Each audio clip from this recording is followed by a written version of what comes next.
በሰማይ የመላእክት መኖሪያ በሆነ ደብረ ቅዱስ በሚባል አንድ ቦታ ከፍ ባለ ማዕረግ ይኖሩ የነበሩ መላእክት በምድር ይኖሩ የነበሩ የሰው ልጆችን ለመራዳት ሥጋ ለብሰው ወደ ምድር እንዲወርዱ በፈጣሪ ታዘዙ።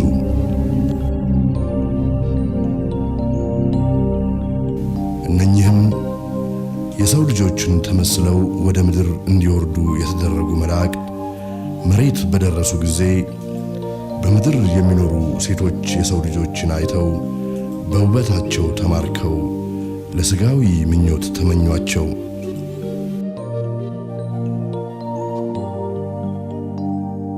ከነኚህ መልከ መልካም ከሆኑ የሰዎች ሴቶች ልጆች ለየራሳችን እንምረጥ፣ ከነርሱም ጋር በአልጋ እንድንሆን ብለውም በአንድነት ሆነው ተስማሙ።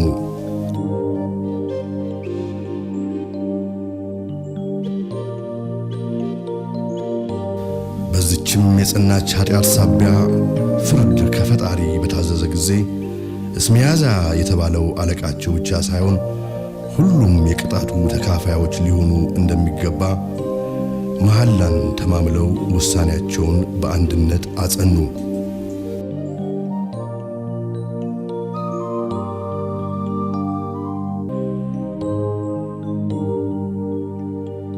ወደ ሴቶቹም የሰው ልጆች ደረሱ፣ በሥጋቸውም ወደቁ። ከነርሱም ልጆችን ወለዱ። መላእክቱም የመጡበትን ዓላማ ትተው ከነሱ ለተወለዱ ልጆቻቸውና ለልጅ ልጆቻቸው የሰዎች ልጆች እንዲያውቁት ያልተፈቀደውን የመላእክት ብቻ የነበረን ምስጢራዊ ዕውቀትና ትምህርት ገለጹላቸው። ይህንንም ዕውቀትና ትምህርት በዘሮቻቸው መሃል ብቻ ጠብቀው በዘመኑ ሁሉ እንዲጠቀሙበትም መከሯቸው።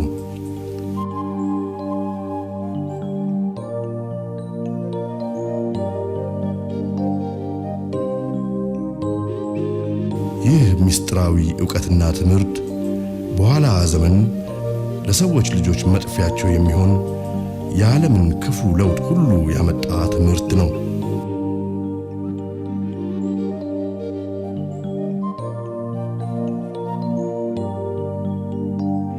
አስቀድመው እንደፈሩትም መላእክቱ ለፈጸሙት የጸናች ኃጢአት የፍርድ ቃል ከፈጣሪ ዘንድ ወጣች።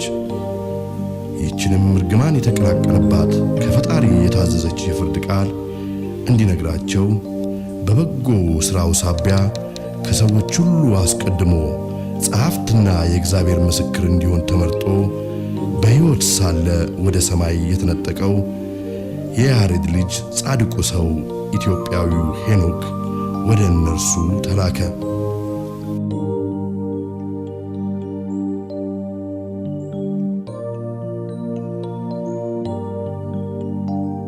ይህንም የፍርድ ቃል ከሰማይ ከፈጣሪ ዘንድ ተቀብሎ ወደ ምድር መላእክቱ ወደ ነበሩበት ሂዶ ነገራቸው።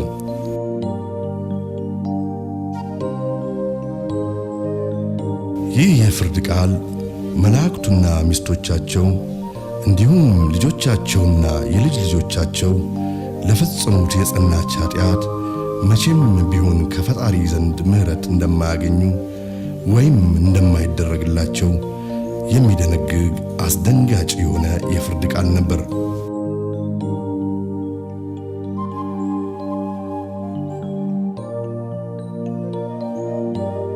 ሄኖክም የፍርዱን ቃል ለመላእክቱ ከነገራቸው በኋላ በፈጣሪ በታዘዘው መሠረት ከዚያ በኋላ በየዘመኑ ሁሉ እስከ ፍጻሜው ድረስ በመላእክቱና በልጆቻቸው ሊፈጸም ያለውን ሥራ ሁሉ ሊጽፍ ወደ ቦታው ወደ ሰማይ ተመለሰ።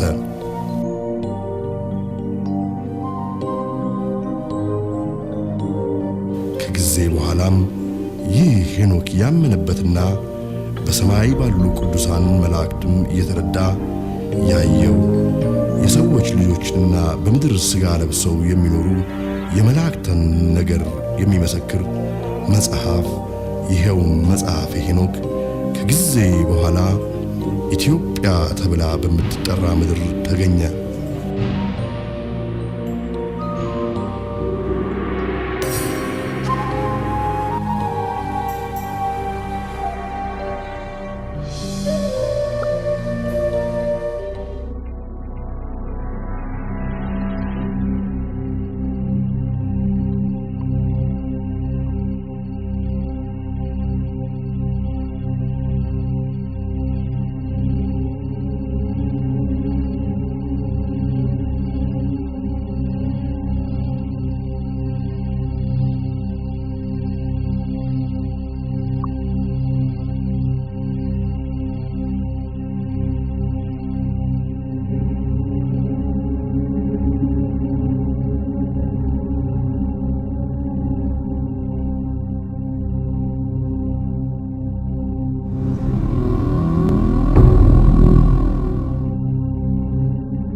የሰይጣን ትልቁ ችሎታው በዚህ ዓለም ሲሰራና ሲኖር ራሱን እንደሌለ አድርጎ ማቅረቡ ነው።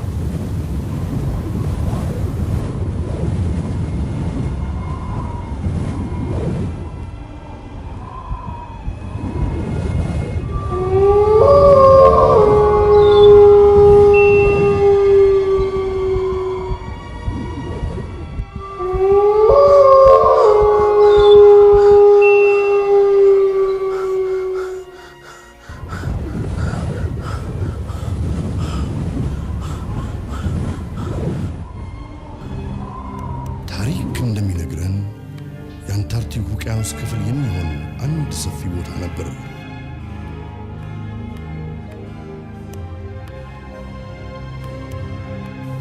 በዚህ ቦታ በክፉ ስራቸው ሳቢያ በምድር ተወስነው እንዲኖሩ የተፈረደባቸው የሰው ሥጋ የለበሱ መላእክት ነበሩ። እነዚህ ሥጋ ለብሰው በምድር ላይ የሚኖሩ መላእክት አሪያንስ በመባል ይታወቃሉ።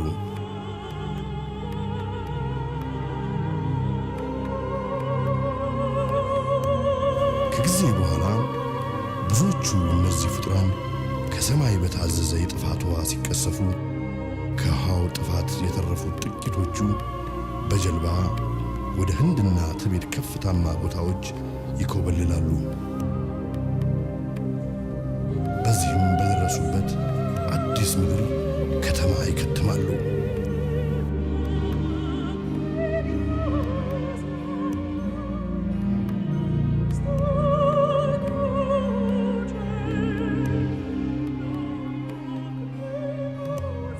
ይህንንም ከተማቸውን አትላንቲስ ብለው ይሰይሙታል። በዚህም ለረጅም ጊዜ ከኖሩ በኋላ ባልታወቀ ምክንያት ከተማቸውን ለቀው ወደ ሰሜን አውሮፓ አገሮች ሰርገው ይገባሉ።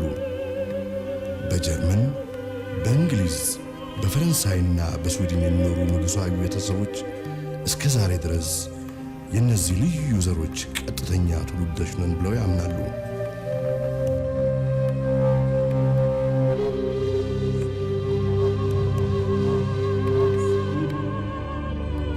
ይህ ፊልም የእነሱ የቅርብ ጊዜ ታሪክ ነው።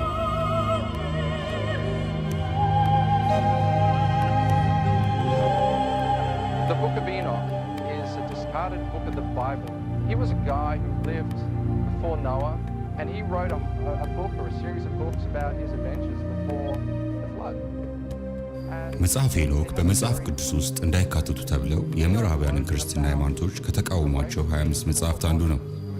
ሄኖክ ከኖህ በፊት የነበረ ሰው ሲሆን በተደጋጋሚ በመጽሐፍቱ ከውሃ ጥፋት በፊት ስለነበሩ ክስተቶች ጽፏል። ሄኖክ ሥጋ ስለለበሱ በኢራቅ አካባቢ ይኖሩ ስለነበሩ መላእክት ጽፏል። እነዚህም ሥጋ የለበሱ መላእክት ከሰው ልጆች ጋር እንደተዳቀሉና ሥጋ የለበሱትን መላእክት ጸጉራቸው ብሎንድ ወይም ወርቃማ ቀለም የነበረው ግዙፍ ፍጥሯን እንደነበሩ በመጽሐፍ ተጽፏል። ከነሱ የተወለዱ ልጆች ኔፍሊምስ ይባላሉ። እነኚህም ኔፍሊምስ የተባሉ ከወደቁ መላእክት የተወለዱ ልጆች በአይነታቸው የተለዩ አስፈሪ ፍጥረቶች ነበሩ። በዘመኑ የሚኖሩ የነበሩ የሰው ልጆች መካከልም ማን ኔፍሊምስ ነው ማን ደግሞ አይደለም የሚል ብዙ ውዝግብ ነበር። ኖህም እንኳን ራሱ የዚህ የኔፍሊምስ የተባለ ዘር እንዳልሆነ ማረጋገጥ ሁሉ ነበረበት። በዚህ ምክንያት ነበር ኖህ የኔፍሊምስ ዝርያ ባለመሆኑ ምክንያት ከውሃ ጥፋት ያዳነው። ስለዚህ አሁን ራሳችንን መጠየቅ ይኖርብናል። ለምን ይህንን ያህል ምስጢርን የያዘና ክርስቶስም ራሱ እየጠቀሰ ያስተማረበትን የሄኖክ መጽሐፍ ምዕራባውያን መጽሐፍ ቅዱስ ውስጥ እንዳይካተት አንፈልግም ያሉበት ምክንያት አይገባኝም። ይህ ቅዱስ መጽሐፍም የተገኘው አስቀድሞ በኢትዮጵያ ነው። ብዙ መጽሐፍ ከመጽሐፍ ቅዱስ ውስጥ እየተቀነሱ እየሄዱ ነው። ነገር ግን እንደዚህ መቀነስ የለባቸውም። Jesus even quoted from the Book of Enoch, and I think pretty much everyone in ancient time considered the Book of Enoch and holy document. So many copies of the Book of Enoch were sent to Ethiopia, and they were rediscovered, I think, in the 1770s. Modern man took it and translated it, and there's been many versions of it that exist. And they compared the modern translation they have to fragments they found in 300 BC and found it to be pretty much identical. So whichever way you look at it, if you believe it's the Word of God or not, that's beside the point. It's an interesting historical document, and it tells some pretty spooky stuff. A lot of stuff, I think, has been cut out of the Bible, which maybe should have been kept in. I think Moses probably considered it, the Book of Enoch, the Word of God, because he said he even mentioned the Nephilim himself in Genesis. So it was considered common knowledge that the Nephilim existed, at least when the Bible was written, or the Book of Genesis was written. So he's obviously referring to something very specific. And the interesting thing was, the Nephilim, as it says in Genesis, were not wiped out. They existed after the Great Flood as well. So, I mean, there was a lot of strange things going on that are kind of mysterious to us. ከዓለም ክፍል ሁሉ የተሰበሰቡ የጥንተ ታሪክ መዛግብቶችም ስለ እነዚህ ልዩ ፍጡራን በዓለማችን ስለመኖራቸው ሳይናገሩ አልቀሩም። የጃፓን የጥንተ ታሪክ መዛግብቶች የጃፓን የቀደሙ ንጉሶቻቸው የድራጎን ዝርያዎች ስለመሆናቸው ሲጽፉ፣ የአውስትራሊያ ምድር ባለቤቶች የአቦርጂኒሶች የጥንት ታሪክ ጽሑፍ ደግሞ የድራጎን ዘሮች በዓለም ሁሉ ስለመኖራቸው ጽፏል። ወደ ቻይና ስንጓዝ ደግሞ የቻይና የጥንት ታሪክ ጽሑፍ የቻይና ንግሥት የነበረችው ንግሥት ኩዋ የእባብ ዝርያ እንደነበረችና እሷም ከሰዎች ልጆች ጋር ከጊዜ በኋላ ስለመዳቀሏ ሲመሰክር፣ በህንድ የጥንት ታሪክ ጽሑፍ መሠረት ደግሞ እነኚህ የሰውና የድራጎን ቅይጥ ዘሮች ናጋስ በመባል በህንድ እንደሚታወቁና የቀደሙ የህንድ ንጉሣዊ ቤተሰቦችም ከነዚህ አይነት ዘሮች እንደመጡ ይናገራል። በተለያዩ በመካከለኛ ምስራቅ ያሉ የሀገሮችና የህዝቦች የጥንት ታሪክ ጽሑፎች ከሰማይ የወደቁ መላእክት በምድር ካሉ ከሰው ልጆች ጋር ስለመዳቀላቸው የሚተርኩ ጽሑፎች በሰፊው ያሏቸው ሲሆን፣ የደቡብና የሰሜን አፍሪካ የጥንት ታሪክ ጽሑፎች እነኚህን ፍጡራን ቺታሁሪስ በማለት ይጠሯቸዋል።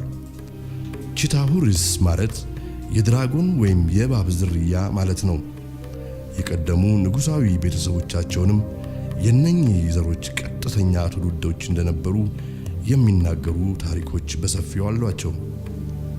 በደቡብ አሜሪካም ማያ በመባል የሚታወቁትም ህዝቦች ስለነዚህ ፍጡራን የሚመሰክሩ ተመሳሳይ የጥንት ታሪክ መረጃዎች አሏቸው። በአሜሪካን ባሉ ሬድ ኢንዲያንስ በመባል በሚታወቁት ህዝቦች ቋንቋ መሰረት ሱ ማለት እባብ ማለት ሲሆን፣ ሪክዌ ማለት ደግሞ የሰውና የድራጎን ወይም የእባብ ቅይጥ ዘር ማለት ነው።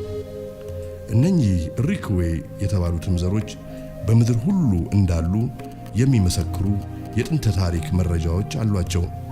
መጽሐፍ ቅዱስም ስለነዚህ ፍጡራን በተደጋጋሚ የጻፈ ሲሆን ከወደቁት መላእክት የተወለዱትንም ልጆች ኔፍሊምስ ብሎ ይጠራቸዋል።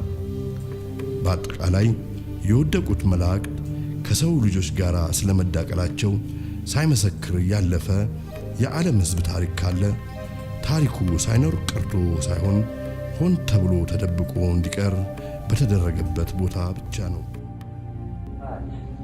This is how we believe the Chitauri look like. They were created in this, you see this? This is how a Chitauri looks like. It stands about 11 feet high. It is a very... ቺታውሪ ይህንን ነው የሚመስለው። ቁመታቸው እስከ 11 ጫማ ይደርሳል። ረጅም ፍጥረቶች ሲሆኑ አጥንት ያላቸው አይመስሉም። ጣቶቻቸው በጣም የመተጣጠፍ ባህሪ ያላቸው ናቸው። አንዳንዶቹ ቺታውሪዎች 3 ጣቶች ከአውራ ጣት ጋር ያሏቸው ሲሆኑ አንዳንዶቹ ደግሞ 6 ጣቶች ከአውራ ጣት ጋር ያሏቸው አሉ። ሌሎች ቺታውሪዎች ደግሞ በአናታቸው ላይ ቀንዶች አሏቸው። ቀንድ የሌላቸው አይነቶችም አሉ። እንደዚህ አይነቶች ሌፓርድ ቺታውሪ በመባል ይታወቃሉ። ባለከፍተኛ ማዕረግ ቺታውሪ ግን ብዙ ጫፎቻቸው ሹል የሆኑ ቀንዶች ያሉት አይነት ነው። የሁሉም የበላይ የሆነው ቺታውሪ ደግሞ የነሱ ንጉስ እየተባለ የሚጠራው ሞባባ ሳምሆንግ የሚባል ቺታውሪ 2 ትላልቅ ቀንዶች አሉት። እንደዚህ እንደ አጋዘን ወደ ጎን የበቀሉ ቀንዶች አሉት።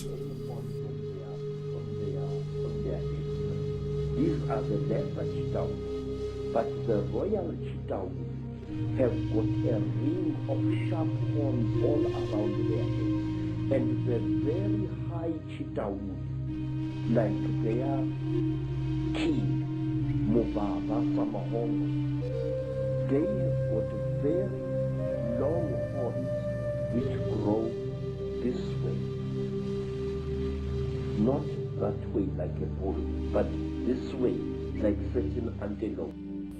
አንድሩ ኮሊንስ የተባሉት ጸሐፊ እስከ ዛሬ 100 ዓመት ድረስ እነዚህ የወደቁ መላእክት ልጆች ኔፍሊምስ በስኮትላንድ በተደጋጋሚ ይወለዱ እንደነበር The Legacy of the Fallen Angels በሚባለው ጥናታዊ ጽሑፋቸው ይዘግባሉ።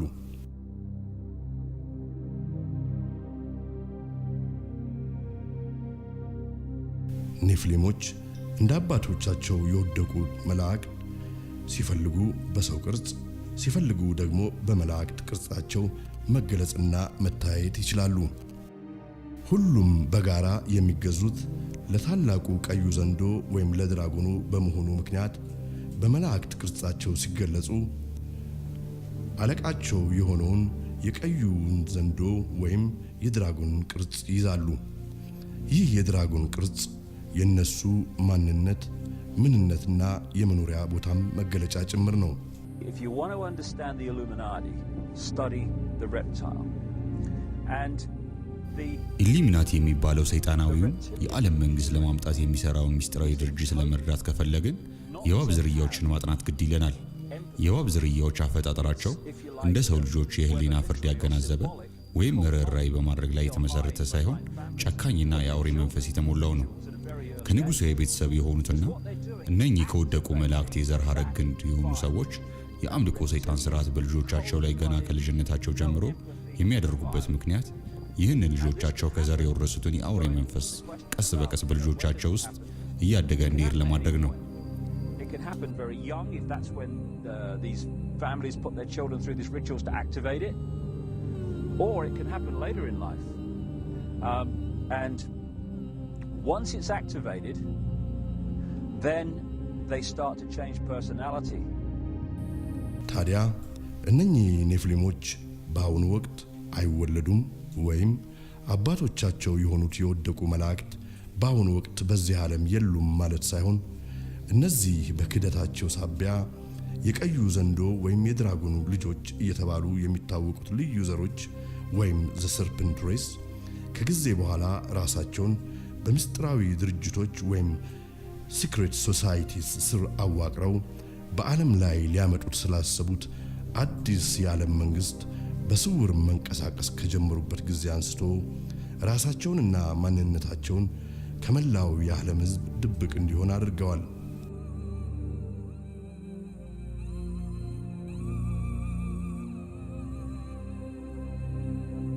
የታላቋ ብሪታንያ ኢንግላንድ መጠሪያ ስሟ ኤንጅልስ ላንድ ወይም የመላእክት ምድር ከሚለው የቀድሞ መጠሪያ ስሟ የተገኘ ሲሆን የትኞቹ መላእክት ቢሉ ደግሞ መልሱ በኢንግላንድ ዋና ከተማ በሎንዶን በተለያዩ ዋና ዋና ቦታዎች በግልጽ ለምስክርነት ተደርገው በቆሙ ሐውልቶችና ሕንጻዎች ላይ ቁልጭ ብሎ ይገኛል።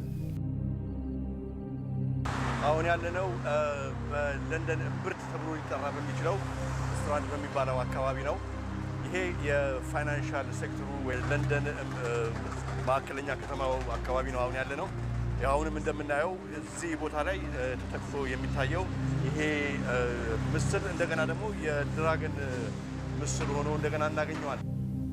ቀዩ ዘንዶ እየተባለ የሚታወቀው ድራጎን ምስሉና ሐውልቱ በለንደን ከተማ በብዛት ተተክሎ ሲገኝ ከሚቲዮሎጂ ጥናት የምናውቃቸው የግሪክና የባቢሎን ጎድስ እና ጎደስስ እየተባሉ በጥንት ዘመን ይመለኩ የነበሩ ስጋ የለበሱ የወደቁ መላእክት ምስሎች በተደጋጋሚ በሐውልቶችና በድንጋይ ላይ ቅርጾች በክብር በከተማይቱ ሁሉ በሰፊው ተንሰራፍተው መገኘታቸው ደግሞ ለንደንን እውነትም የወደቁት መላእክት ምስጢራዊ ምድር ሊያሰኟት ይችላሉ።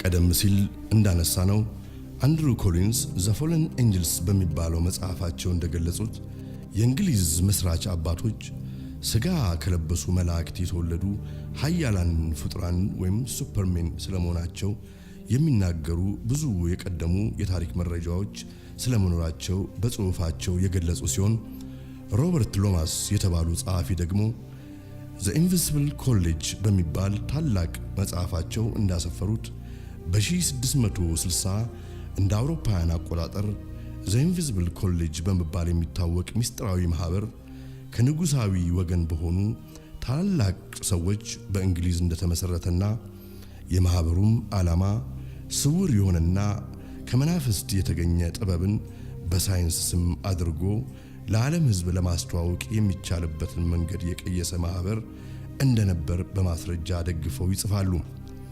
ሮበርት ሎማስ እንደሚሉት ለዘመናዊ ሳይንስ እድገት ከፍተኛ አስተዋጽኦ አበርክተዋል ተብሎ የሚነገርላቸው እንደ ሰር አይዛክ ኒውተን፣ ሮበርት ቦይል እና ሌሎችም በርካታ እንግሊዛዊ ሳይንቲስቶች የዚህ ምስጢራዊ ማህበር መስራቾች የነበሩ ሲሆን ሁሉም በተለያዩ ጊዜያት ስውር ከሆኑና በአካል በየጊዜው ይገለጹላቸው ከነበሩ ፎለን ኤንጅልስ ወይም የወደቁ መላእክት ጋር በተደጋጋሚ ይገናኙ እንደነበርና በዘመናችንም አበርክተዋል የተባሉትን የሳይንስ ዕውቀቶችን ቃል በቃል ከነኚህ መላእክት የተሰጣቸው ሰማያዊ ምስጢሮች እንደሆኑ በማስረጃ ደግፈው ይጽፋሉ።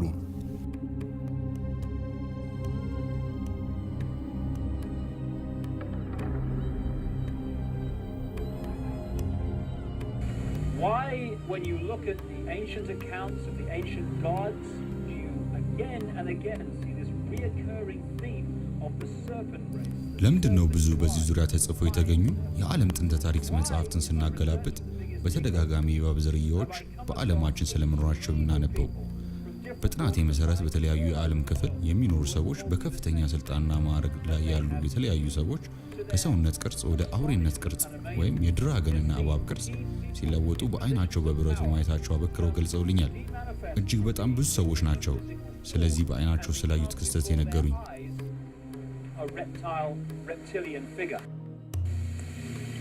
Yes, I have seen at rituals, I have seen George Bush.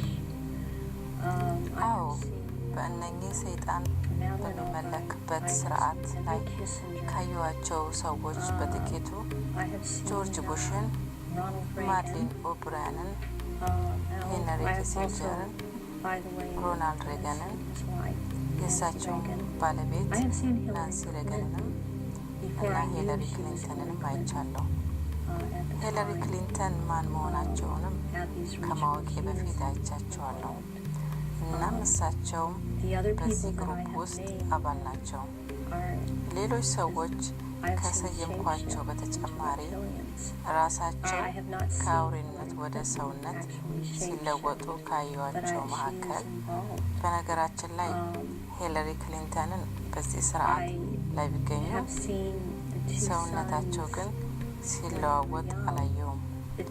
ሌሎች ካዩዋቸው ሰዎች መካከል ሁለቱ የጆርጅ ቡሽ ሲኒየር ልጆች በተጨማሪም ጄ ሮክፌለርን ነው። I have seen, did I mention J. Rockefeller? and he shapeshifts. I've seen George Deukmejian and Ronald Reagan again, having been governor in California. There have been people such as Newt Gingrich. I saw እነኚህ ሁሉ ሰዎች ታዲያ ኢሉሚናቲ የተባለው ሚስጥራዊ ማህበር አባል ናቸው። እየተናገርን ያለነው ታዲያ ዓለም አቀፋዊነት ስላላቸው በሚስጥር ዓለም እንዲገዙ ስላለሙ ጨለማን ለብሰው እየተንቀሳቀሱ ስላሉ ሚስጥራዊ የዓለም ድርጅቶች ነው።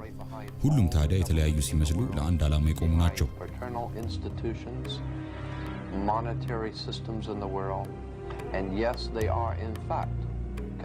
በእርግጥ ከጀርባ ሆኖ የዓለማችንን አካሄድ የሚመራ ጨለማን የለበሰ እጅ አለ።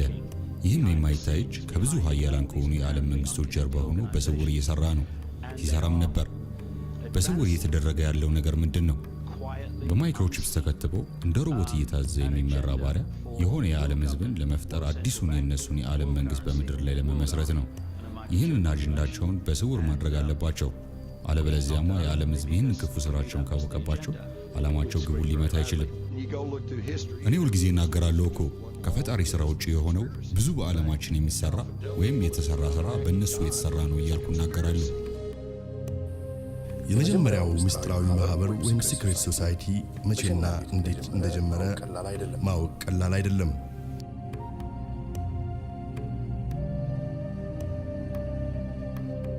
በጥቂት ሰዎች ዓለምን ለመቆጣጠር ብሎ ያለሙ የጨለማ መንግስት አወቃቀሩ ልክ አንዱ ከአንዱ ውስጥ እንዲወጣ ተደርጎ እንደሚሰራው የራሻ አሻንጉሊቶች አሰራር አይነት ነው።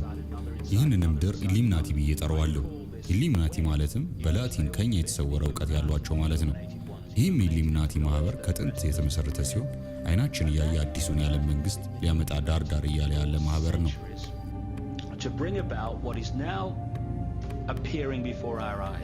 ስለ ምስጢራዊ ማህበራቱ የምናደርገው ጥናት በታሪክ ወደ ኋላ ሄደን ወደ ጥንት የግብፅ ንጉሶች ታሪክ ወይም ወደ ፈርዖኖች ድረስ እንድንደርስ ግድ ይለናል። በዓለማችን ያሉ የታወቁ የዓለም ህዝቦች ሰይጣናዊ አምልኮ ስርዓታቸው ልክ ድሮ በግብፅ ፈርዖኖች ጊዜ እንደሚደረገው አይነት ነው።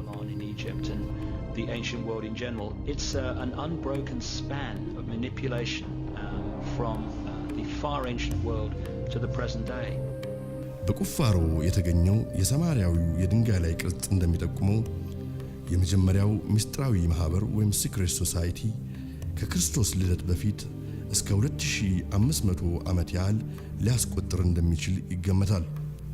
በግብፁ ንጉስ ሐትሙስ ሶስተኛው ጊዜ በንጉሳዊ ቤተሰቡ የተዋቀረውና ይመራ የነበረው ምስጢራዊ ማህበር ወይም ሲክሬት ሶሳይቲ በአሁኑ ዘመን ካሉት ምስጢራዊ ማህበራት ወይም ሲክሬት ሶሳይቲስ ጋራ በእጅጉ ተመሳሳይነት አለው።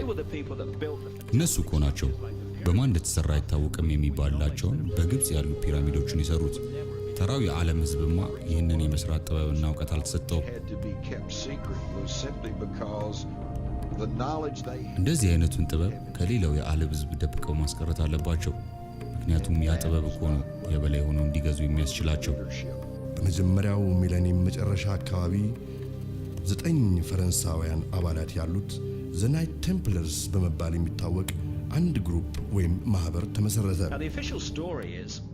ወደ ኢየሩሳሌም ለመሳለም የሚሄዱ ምዕመናኖችን ከክፉ ለመጠበቅ ነው ማህበሩን የመሰረት ነው ብለው ነው እነሱ የሚናገሩት። ነገር ግን እንዴት 7 ሰዎች ብቻ ይህ አቅም ይኖራቸዋል? ይህ ለዓለም ህዝብ የተሰጠ ማሳሳቻ የውሸት ምክንያት ነው።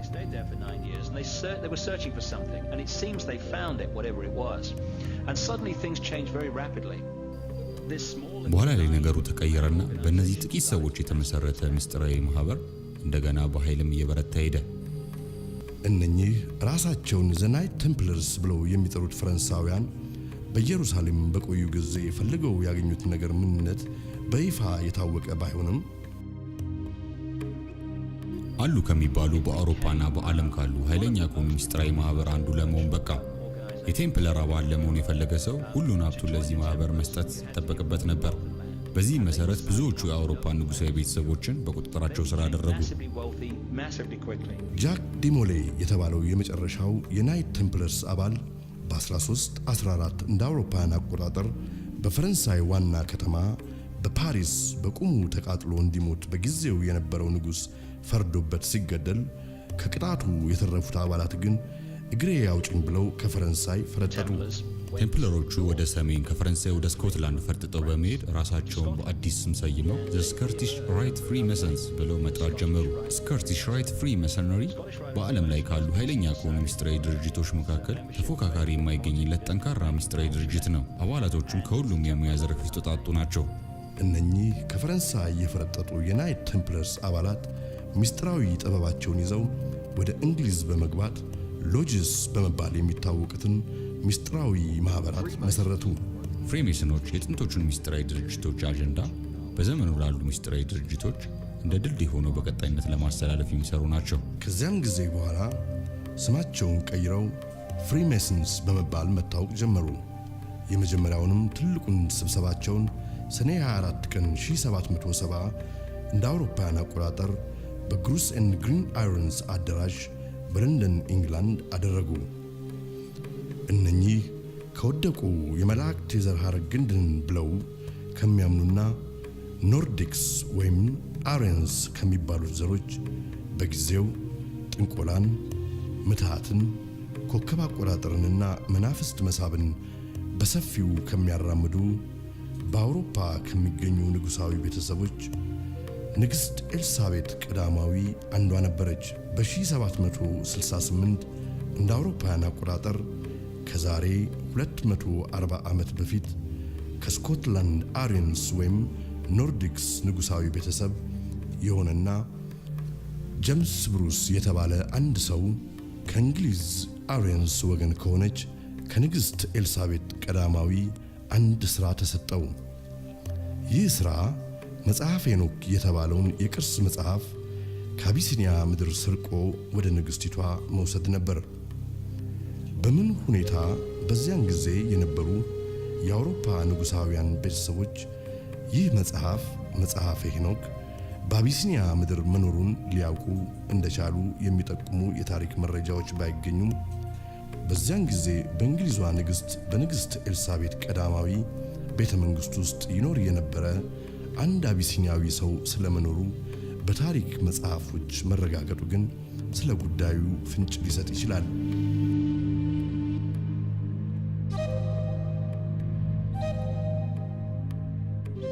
ከጄምስ ብሩስ ቀደም ብሎ በ1603 እንደ አውሮፓውያን አቆጣጠር ፔድሮ ፓይዝ የተባለ ፖርቹጊዛዊ እሱም ዘ ጄሱዊትስ ከሚባል በፖርቹጊዝና በጣሊያን ውስጥ ከሚገኝ የፍሪሜሰንሪ ማህበር ቅርንጫፍ የወጣ ሰው ወደ አቢሲኒያ ተጉዞ እንደነበር በታሪክ መጽሐፍት ላይ ተጽፎ ይነበባል። ዘ ጄሱዊትስ እጅግ ጠንካራ የሆኑ እንደ ካህንና እንደ ሚስዮናዊ የሚለብሱ አሳሲንስ ወይም ግድያ ፈጻሚዎች ያሉት ምስጢራዊ ማህበር ሲሆን ዋነኛ መሰረቱም ጣሊያን ቫቲካን ነው። ፔድሮ ፓይዝ ከአቢሲኒያ ለቆ ሲወጣ በርካታ የቅርስ መጽሐፍትን ከመውሰዱም በላይ ከ1670 እስከ 1620 እንደ አውሮፓውያን አቆጣጠር በአቢሲኒያ በነበረበት ጊዜ በዘመኑ የአቢሲኒያ ንጉሥ የነበሩትን አጼ ሱስንዮስን ከኦርቶዶክስ ተዋሕዶ ሃይማኖት ለውጦ ካቶሊክ በማድረጉ በዚህ ክስተት ሳቢያ ከ8000 በላይ የሚሆኑ አቢሲኒያውያን ሕይወታቸውን እንዲያጡ ምክንያት ሆኗል። ከጊዜ በኋላም ፔድሮ ፓይዝ በኢትዮጵያ ቤተክርስቲያን ላይ ስለፈጠረው ችግር በኩራት ሲናገር ኢትዮጵያኖች ለአንድና ለመጨረሻ ጊዜ ሊነቅሉት የማይቻላቸው መርፌ ሰክቼባቸው መጣው ብሎ መናገሩን የተለያዩ የታሪክ መጽሐፍት ከዚህ ታሪክ ጋር እባሪ አድርገው ይገልጹታል። ይህ በፔድሮ ፓይዝ የተበተነው መርዝ እስከ ዛሬ ድረስ በኢትዮጵያ የኦርቶዶክስ ተዋሕዶ ቤተክርስቲያን ውስጥ ጸጋና ቅባት እየተባለ የሚታወቀው መለያየትን ያመጣ የጀስዊቱ የፔድሮ ፓይዝ መርዝ ነው። Infiltration of churches and religious institutions as well as government that cover a tremendous number of institutions. And the purpose of that infiltration was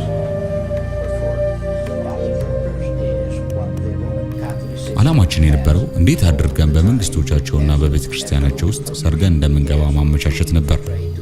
የዚህ ዓላማችን የመጨረሻ ግቡ ያነጣጠረው በዚህ ዓለም አዲስ በእኛ የሚመራ የዓለም ሃይማኖትና መንግስት ለመፍጠር ነው። ከድሮም ቢሆን በቫቲካን ያለን የጀስዊቶች ዓላማ ይህ ነው። ይህንንም ነበር ከድሮም ጀምረን ስናመቻች የነበረው።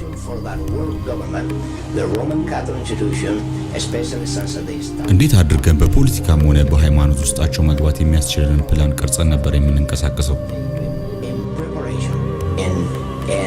And through infiltration and penetration of every level of society in order to take over the world politically and religiously.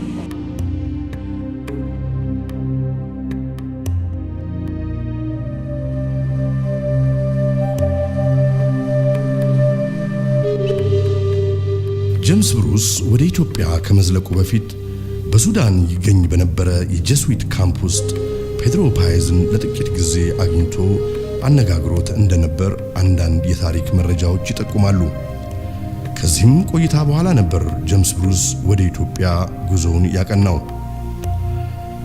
ጉዳዩን ሚስጥር ለማድረግ ሲባል የኬንያርዱ የጄምስ ብሩስ ጉዞ ምክንያቱ ተቀይሮ የአባይን ወንዝ መጀመሪያ ለማወቅ በሚል ሽፋን እንዲንቀሳቀስም ተደረገ። በዚህ ሁኔታ ጄምስ ብሩስ ጉዞውን ወደ ጎንደር አቢሲኒያ አደረገ።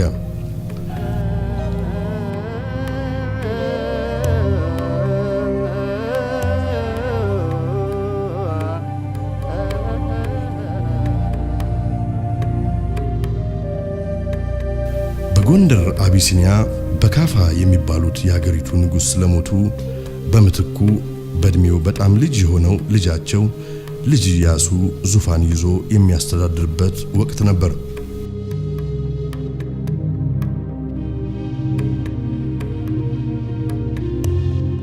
ሄኖክ በጽፈቱ እጅግ ይደነቃል። ነገር ግን እንደኛ መች ይጠነቀቃል? ነገር ግን እንደኛ መች ይጠነቀቃል? ኦ አዳም መሬት አንተ የተባለውን ቃል ኦ አዳም መሬት አንተ ንግሥትን ጥበብ ባላቸው በካፋ ከሞተ በኋላ የባላቸውን ወንድም ምልምል ኢያሱን ሲይዙ ይሄ በቤተ መንግስት ውስጥ ማስፈልግ ስራ ነው። እንዴት የባላቸውን ወንድም ሁለተኛ ይይዛሉ ብለው ከቤተ መንግስታችን ትውጣ ብለው ሲያስወጣት መጣ ነው ቤተ መንግስት እንደዚህ ሰርታ የተቀመጠች ነበር።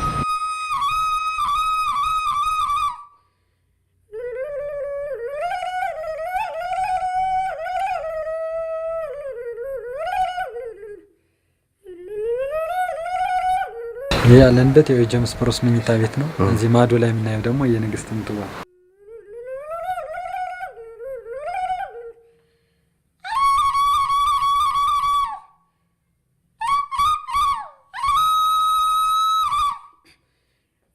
ጄምስ ብሩስ ከውጭ ሲመጣ ታቦተ ጽዮንን ፍለጋ ነው የሚባለው። ለ5 ዓመት ያለ የኢትዮጵያን ታሪክ ልጻፍ ብሎ ከተቀመጠ በኋላ ሲወጣ ግን የቅርስ መጽሐፎችን ይዞ እንደወጣ ነው የሚታወቀው። መጽሐፎቹ ያው ጠፍተዋል። እሱ የጻፈውም አሁን እዚህ ብዙ የሚታወቅ የለም። ግን እዚህ ንግሥትን ጥበብ የፈረስ ቆዳ አስፍቀው የጻፏቸው ብራና መጽሐፍቶች ብዙ መጽሐፍቶች ጠፍተዋል እና እሱን የወሰደ አንዱ አግዮን ገነትን ይዞራል በኢትዮጵያ ምድር አለ። ገነት ኢትዮጵያ ለመሆኑ አልተጠረጠርንም። አሁን አዳም በገነት ነው የተፈጠረ እንበላ ያሳፍረኛል? አያሳፍረኝም።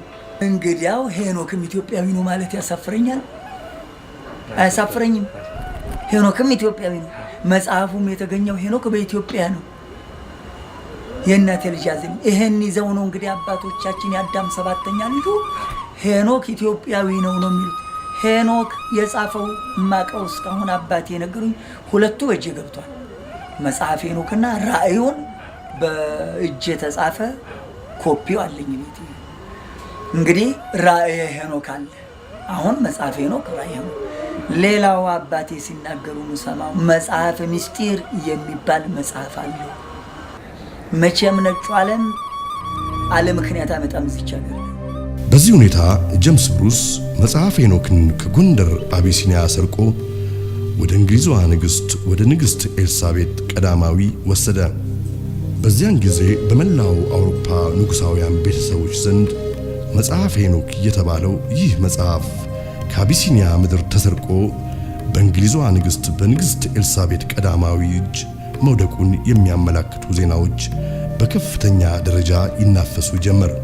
ጄምስ ብሩስ መጽሐፍ ሄኖክን በንግሥቲቷ ዘንድ ባመጣ ጊዜ የመጽሐፉን ትክክለኛነት እንዲያረጋግጥ በቤተ መንግሥቱ ይኖር የነበረውን አቢሲኒያዊን ሰው አስጠሩት። ይህ አቢሲኒያዊ ሰው መጽሐፉ መጽሐፍ ሄኖክ መሆኑን ቢያረጋግጥም በመጽሐፉ ውስጥ ስለተካተተው የጸሐፍቱ መልእክት ግን ዕውቀት አልነበረውም። በንግሥቲቱ ዘንድ ጆን ዲ የሚባል በኮከብ ቆጠራ ጥናትና መናፍስት በመሳብ ችሎታው አንቱ የተባለ አንድ ሰው ነበረ። ይህ ጆን ዲ የተባለ ሰው መናፍስት በመጥራት ችሎታው ተጠቅሞ ከመናፍስቶቹ ከራሳቸው የፈለጉትን ምስጢር ስለ መጽሐፉ ሙሉ በሙሉ ማወቅ እንደሚችሉ በመተማመን መናፍስቶቹን ጠራቸው። ከዚያም ጊዜ በኋላ ይህ መጽሐፍ በዓለም ሕዝብ ዘንድ ተደብቆ እንዲኖር በመላው ዓለም የሚኖሩ ከአርያንስ ንጉሳዊ ቤተሰብ የሆኑት በአንድነት ወሰኑ።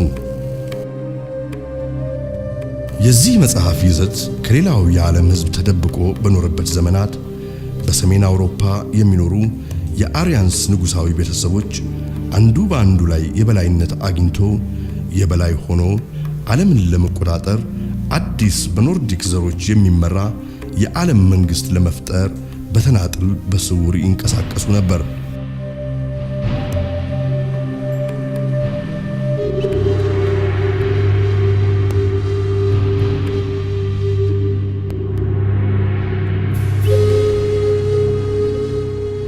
በ1935 እንደ አውሮፓውያን አቆጣጠር የአርያንስ ዘር መንግስትን በምድር ላይ ለመመስረት ብሎ ያለመ አንድ ሰው ተነሳ። ይህ ሰው ጀርመናዊው አዶልፍ ሂትለር ነበር። ይህ አዲሱ የዓለም መንግስት የሚመራው በጀርመን ከአርያንስ ዘር በሆኑ ልዩ ፍጥሯን ወይም ሱፐርሜን እንደሚሆንም አዶልፍ ሂትለር ከጅምሩ አስታወቀ።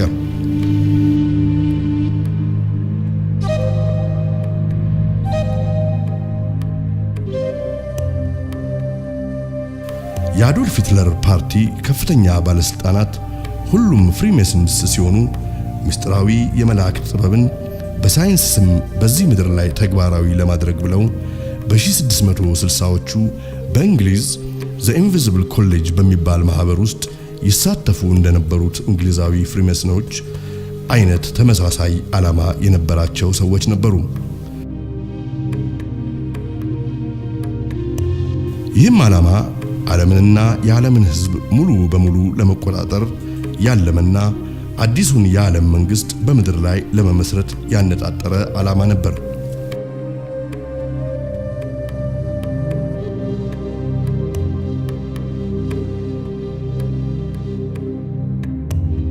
ገና ከጅምሩ በ1930ዎቹ ናዚዎች የኛ የቀደሙ አባቶቻችን የሆኑ ካንታርክቲክ የፈለሱ ስጋ የለበሱ መላእክት በቲቤት ከፍታማ ቦታዎች ይኖራሉ በማለት ጉዟቸውን ወደዚያ አቀኑ።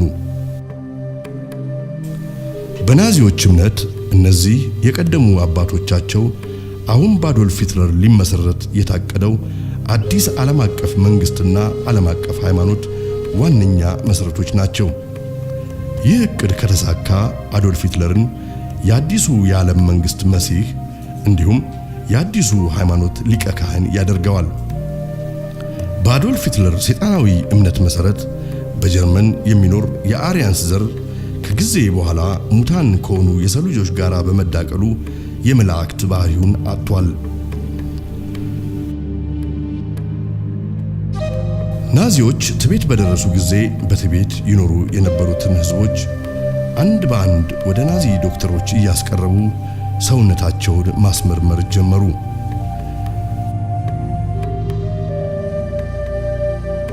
የዚህ የውጫዊ የሰውነት ምርመራ ዓላማ ከቲቤት ነዋሪዎች መካከል ያልተቀላቀሉ የአርያንስ ዘሮችን ለማግኘት ነው።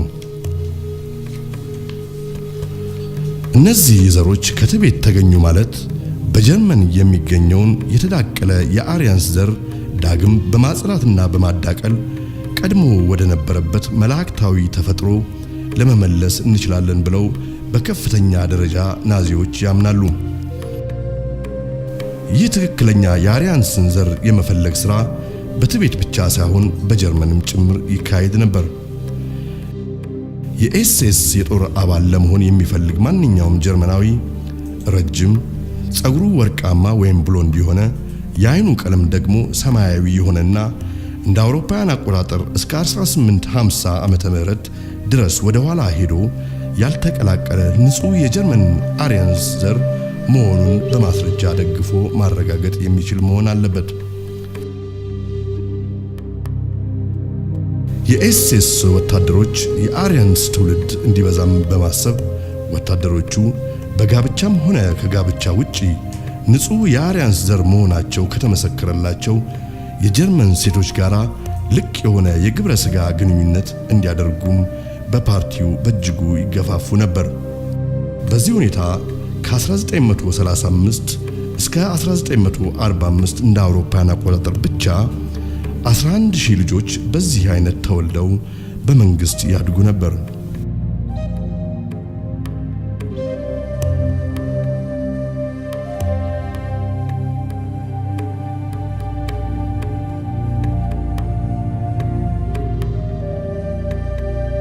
ይህ የአዶልፍ ሂትለር ዓላማ ግን በጊዜው ተመሳሳይ ዓላማ ለነበራቸው በእንግሊዝና በአሜሪካ ለነበሩ ንጉሳዊ ቤተሰቦች በዝምታ ሊያልፉት የሚችሉት ጉዳይ አልነበረም። መንግስታቱ ግንባር ገጥመው ይህን የሂትለርን መንግስት በቶሎ ገርስሰው ካልጣሉ በስተቀር አዲሱ የዓለም መንግስት በምድር ላይ ሲመሰረት አስቀድመው እንዳለሙት የመንግስቱ መስራቾች ሳይሆኑ መንግስቱ በሂትለር ፓርቲ በምድር ላይ ሲመሰረት ራቅ ብለው ቆመው ከሚመለከቱት ተመልካች ወገኖች ሊሆኑ ነው።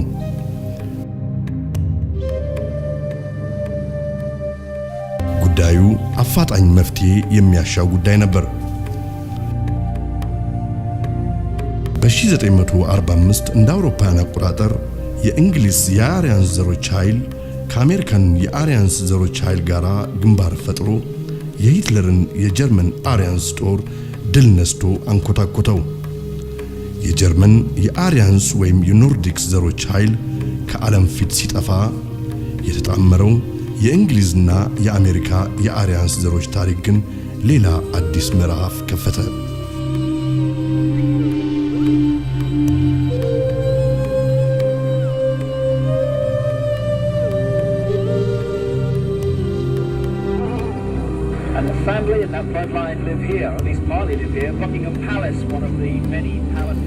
ይህ የሂትለር በጀርመን የነበረ የአርያንስ ወይም የወደቁ መላእክት የዘር ሐረግ ግን እንደዚህ ቀጥሎ ይገኛል።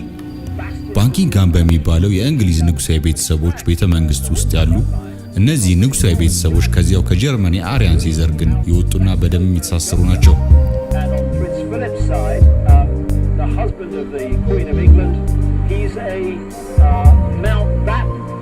which is really Battenberg. Again, another German line. In 1917, they changed the name from Battenberg to Mountbatten, from the House of Saxe-Coburg to Windsor, because at that time, you may recall, the German nation and the British nation were knocking hell out of each other in the trenches of northern France. And it was good PR from the British royal family's point of view to just change their name to sound more English. And this is just the farce and the facade behind so much, or behind which so much goes on. In the councils of government, we must guard against the acquisition of unwarranted influence, whether sought or unsought, by the military-industrial complex. The potential for the disastrous rise of misplaced power exists and will persist. We must never let the weight of this combination endanger our liberties or democratic processes. ጨለማ የለበሰው የሂትለር ናዚ ስርወ መንግስት እንዳበቃ አሜሪካኖችና እንግሊዞች በጀርመን የሚገኙ የሂትለር ምስጢራዊ የምርምር ላቦራቶሪዎችን፣ የጥናት ተቋሞችን እንዲሁም የደህንነትና የስለላ ፋይሎችን የያዙ በርካታ ህንጻዎችን በከፍተኛ ደረጃ ይበረብሩ ገቡ። የፍተሻቸውም ውጤት ያረጋገጠላቸው የሂትለር ሳይንቲስቶች የእውቀት ደረጃ በጊዜው እነርሱ ከነበሯቸው ሳይንቲስቶች በእጅጉ የላቀ እንደነበር ነው። ብዙዎቹ እነዚህ የሂትለር ሳይንቲስቶች ግን የናዚ መንግስት በ1945 እንደ አውሮፓውያን አቆጣጠር በተገረሰሰ ጊዜ እግሬ ያውጭኝ ብለው ከጀርመን ወደ ተለያዩ የዓለም ክፍሎች ፈርጥጠው ከዓይን ጠፍተው ነበር። ለእንግሊዞችና ለአሜሪካኖች እነኚህ የባለ ብዙ ዕውቀት ባለቤቶች የሆኑት የሂትለር ሳይንቲስቶች ዕውቀታቸውን ይዘው ያለ አድራሻ መሰወራቸው አሳሳቢ ስለሆነባቸው በሐምሌ ወር 1945 እንደ አውሮፓውያን አቆጣጠር ፕሮጀክት ፔፐር ክሊፕ ብለው አንድ ከፍተኛ ፕሮጀክት ነድፈው በሥራ ላይ አዋሉ። የፕሮጀክት ፔፐር ክሊፕም ዓላማ በዓለም ላይ የተበተኑ የሂትለር ሳይንቲስቶችን አሳዶ ይዞ ወደ ፍርድ ለማምጣት ሳይሆን ሳይንቲስቶቹ በተራቸው ለአሜሪካ መንግስት በስውር እንዲሰሩ ለማድረግ ነበር። ይህም ፕሮጀክት በፕሬዝዳንት ትሩመን ፈቃጅነት ሥራ ላይ ውሎ እስከ 1600 የሚሆኑ የሂትለር ከፍተኛ ሳይንቲስቶች ከዓለም ላይ ተይዘው ወደ አሜሪካ ተወስደው ከዚያ ጊዜ በኋላ ለአሜሪካ መንግስት እንዲሰሩና እንዲያገለግሉ ሆነዋል። ከነኚህ ሳይንቲስቶች መካከል ጆሴፍ መንድሌ በመባል የሚታወቀውና በጨካኝነቱ ወደር እንደሌለው የሚነገርለት የሂትለር ሳይንቲስት አንዱ እንደነበር የሚጠቁሙ ጥናቶች በአሁኑ ወቅት በገሃድ ወጥተው ይገኛሉ። በዓለም ባሉ ምስጢራዊ ማህበራት ዙሪያ የተጻፉትን መጽሐፍት ስናነብ የቀድሞ የእንግሊዝ ጠቅላይ ሚኒስትር የነበሩት ቶኒ ብሌር የፍሪሜሰነሪ ምስጢራዊ ማህበር አባልና በዚያም ማህበር የባለ 33 ዲግሪ ማዕረግ ባለቤትም መሆናቸውን እንረዳለን። ቶኒ ብሌር በሙያቸው ጠበቃ ሲሆኑ እንደ ብዙዎቹ የእንግሊዝ ጠበቆችና ዳኞች ቶኒ ብሌር የንግስቲቱ አማካሪና ጠበቃ ወይም ኩዊንስ ካውንስል ኤንድ ባሪስተር በመባል ይታወቃሉ። ይህ የተለየ ሙያ መሰረቱ ቴምፕልስ ባር በሚባለው የፍሪሜሰነሪ ተቋም ሲሆን የተመሰረተውም በ12ኛው ክፍለ ዘመን እንደ አውሮፓውያን አቆጣጠር ነው። በዚህ መሰረት ቶኒ ብሌር በአባልነት የተመለመሉት በ1591 በተመሰረተውና ስታድሆም ሎጅ በመባል በሚታወቀው የፍሪሜሰነሪ ቅርንጫፍ ተቋም ውስጥ ነው። አባሪ ጥናቶች እንደሚያመለክቱት ከ61 የእንግሊዝ ፖሊሶች የዚህ የሰይጣናዊ የሆነው የፍሪሜሰነሪ ምስጢራዊ ማህበር አባል ናቸው። በአሁኑ ወቅት እስከ 600,000 የሚደርሱ ሜሰኖች ወይም የፍሪሜሰነሪ አባላት በእንግሊዝ እንዳሉ ሲገመት ሁሉም ቁልፍ በሆኑ የአስተዳደር የሴኩሪቲና የዳኝነት ሥራዎች ላይ ተሰማርተው ይገኛሉ።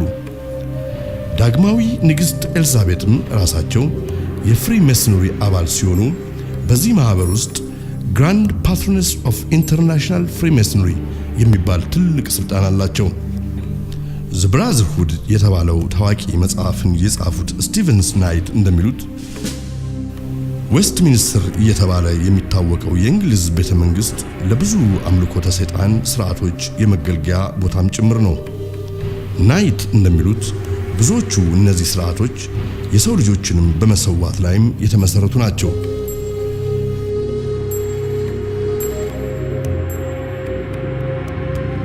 ሜሰኖች በከፍተኛ ማዕረግ ላይ ያሉትን አባላቶቻቸውን ግራንድ ሶሊሲተር ጄኔራል ኦፍ ዘ ሱፕሪም ግራንድ ቻፕተር እያሉ ይጠሯቸዋል።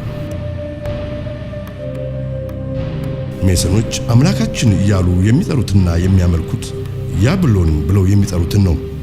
ይህን ያብሎን የሚባል ስም ግን በሚስጥር እንዲይዙት የአምልኮተ ሥርዓታቸው በጽኑ ያዛቸዋል። ያብሎን እጅግ ጸያፍ የሆነ ስም ሲሆን ይኸውም ጆቫ የተባለውን በመጽሐፍ ቅዱስ የተጠቀሰ የእግዚአብሔርን ስም ባል ከሚባለው ሰይጣናዊ ስምና ኦሳይረስ ከሚባለው ከሌላው ሰይጣናዊ ስም ጋር አብሮ በማዳቀል የወጣ የስም አጠራር ነው።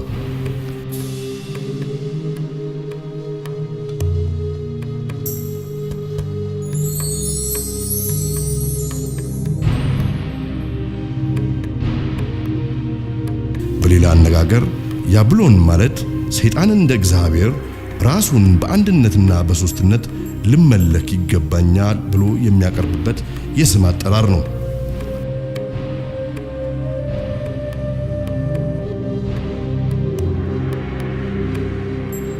ዝርያ ዘራቸው ከወደቁት መላእክት ጋር ከተደባለቀው ነገድ የሆኑት እንደነዚህ አይነት ቤተሰቦች በፈርዖን ጊዜ የነበረውን የሰይጣን አምልኮ፣ ጥንቆላን፣ ምትሃትንና ሟርትን እስከዚህ ዓለም በመቀጠል እስከ መጨረሻ ትልማቸው ይኸውን ሰይጣናዊውን መንግስት በዓለም ላይ ለመመስረት በያሉበት እየተሯሯጡ ይገኛሉ።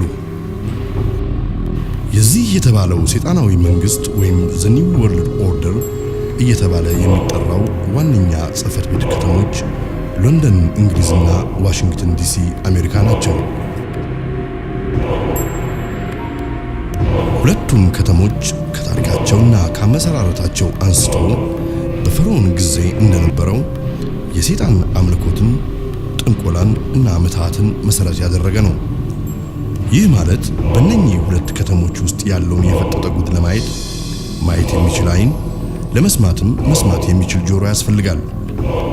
ይህም የተባለበት ምክንያት የሁለቱ ከተሞች ምስጢር በምልክቶች በቁጥሮችና በኮከብ አቆጣጠር ጥበብ የተመሰረተ ስለሆነ ይህን መረዳት ለሚችል ሰው ግልጽ ሲሆን፣ መረዳት ለማይችል ሰው ደግሞ በጣም የተደበቀ ነው። ዋሽንግተን ዲሲ ወይም የኮሎምቢያ ግዛት ዋሽንግተን ልክ እንደ ሎንደን እንግሊዝ የድራጎን ወይም ደግሞ የቀዩ ዘንዶ ኃይልን መሰረት ባደረገ ፍሪሜሰንሪ በመባል በሚታወቀው በአምልኮተ ሰይጣን ሃይማኖት ዘርፍ ውስጥ ባለ ቡድን ይህም ከቀራጮቹ ወገን በሆኑት የተነደፈና የተከተመ ከተማ ነው።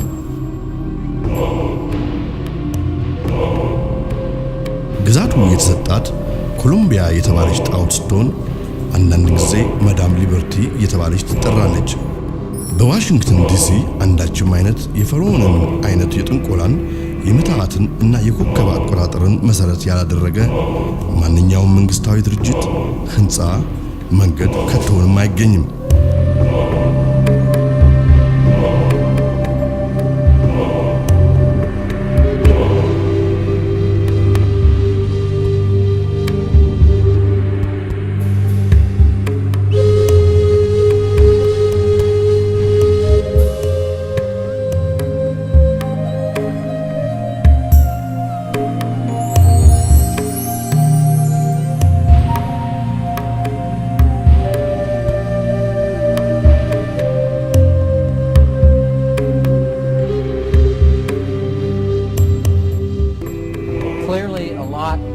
The designers and architects of Washington, D.C. were Masons, starting with George Washington himself, who was a guiding force. Well, it was definitely designed according to Masonic principles, and the streets are laid out that way, the buildings are laid out that way. And Masons may very well say that they really aren't influential as far as Washington, D.C. is concerned, and yet the cornerstone was laid by Masons. You see that the inverted five-pointed star, which is the goat of Mendes, built into the streets of Washington, D.C. There is a pentagram to the north of the White House. No one can have that happen accidentally. It's Baal worship. That's what you're involved in. That is what Masonry is based upon, the power of the dragon. In a word, hogwash. When you want to talk about symbols and what they mean, you really have to look at who's authored these symbols. With symbols, there are always multiple levels. Symbols reveal and they conceal. And that's why they're used, and that's why they're so important. They reveal to those who have eyes to see and ears to hear.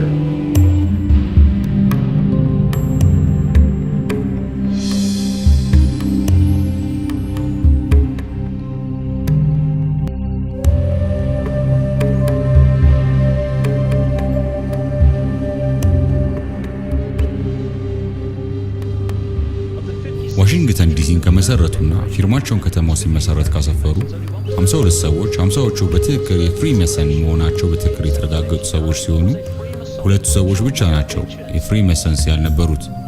ጆርጅ ዋሽንግተን የአሜሪካ ፕሬዝዳንት ተደርጎ በተሾመበት ጊዜ ያለውን ስርዓት የሚያሳይ ፎቶ ብናይ የምናየው እኮ የፍሪሜሰንን ስርዓተ ሹመት ነው።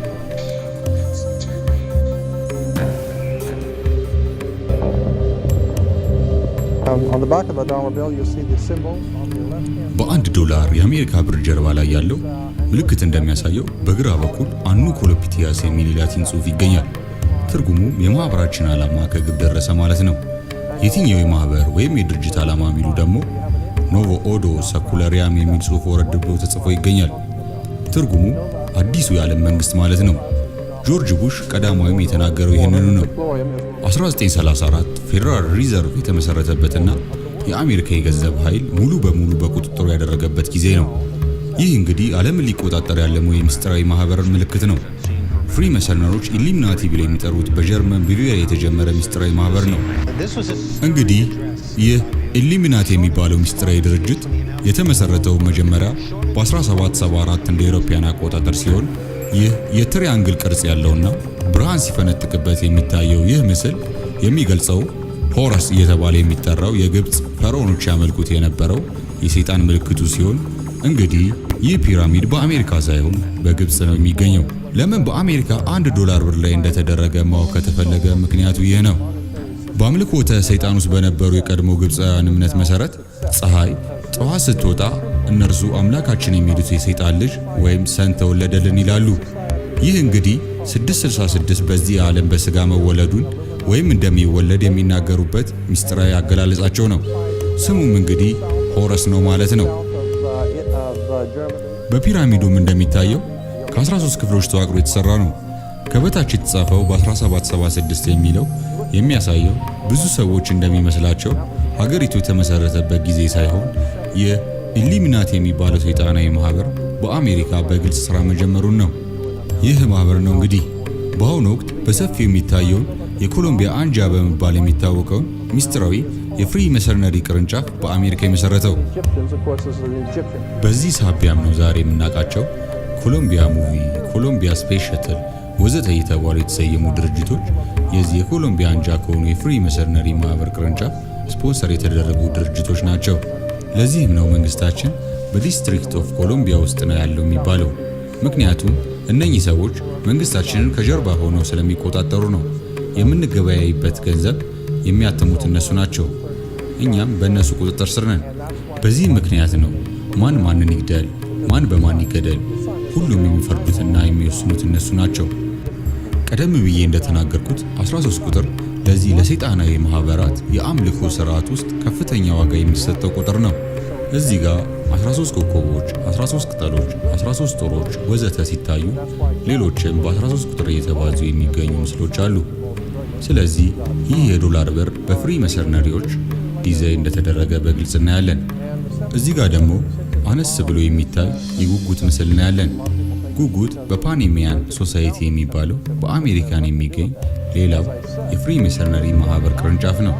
አባላቱ በአመት አንድ ጊዜ በሐምሌ ወር በካሊፎርኒያ በሚስጥር በአምልኮ ሰይጣን ስርዓት ላይ ለመሳተፍ ይሰበሰባሉ። ሁሉም የቀድሞ የአሜሪካ ፕሬዝዳንቶች በዚህ ስርዓት ላይ ሲሳተፉ የሚያሳይ የፎቶግራፍ ማስረጃን በእጄ ይገኛል። የጉጉትንም ምስል የማህበራቸው መለያ ምልክት አድርገው የመረጡበት ምክንያት ጉጉት በጨለማ የማየት ችሎታ ያለው እንስሳ በመሆኑ እኛ በጨለማ ሆኖ የሌላው የዓለም ህዝብ የተደበቀ እውቀትና ሚስጥር እኛ እናውቃለን ሲሉ ነው።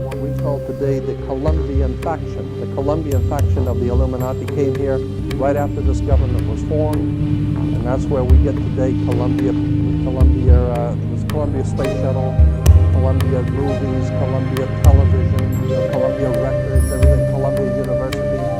As a matter of fact, Columbia TV, Columbia Broadcasting System, CBS. What is the symbol for CBS? You all see not.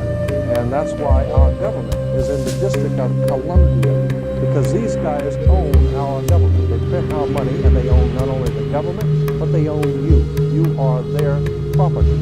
So, in other words, these guys print the money, they run the country, and they own you, and they own everything around it. And so they make the laws, and that's why they can decide who can kill who, and who can get away with who, and who can get away with whatever, because they make the laws and they decide, all right?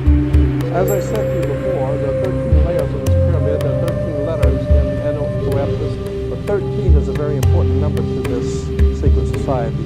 The 13 stripes, there are 13 stars here, which make up the Star of David. The 13 berries, the 13 leaves, 13 arrows. There are 32 feathers here, 33 feathers there. Everything is done in sequence of 13. 13, of course, is based on, this is what we call Masonic symbolism. Freemasons designed this dollar bill. Everything is done in sequence of 13, and again, I draw your attention to the fact that you have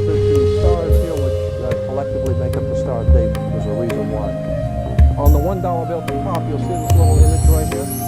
But if you blow it up from an actual photograph, you'll see it as it's a little owl. It's a symbol of the Bohemian Society. The Bohemian Society meets in California on the last 2 weeks of July of every year.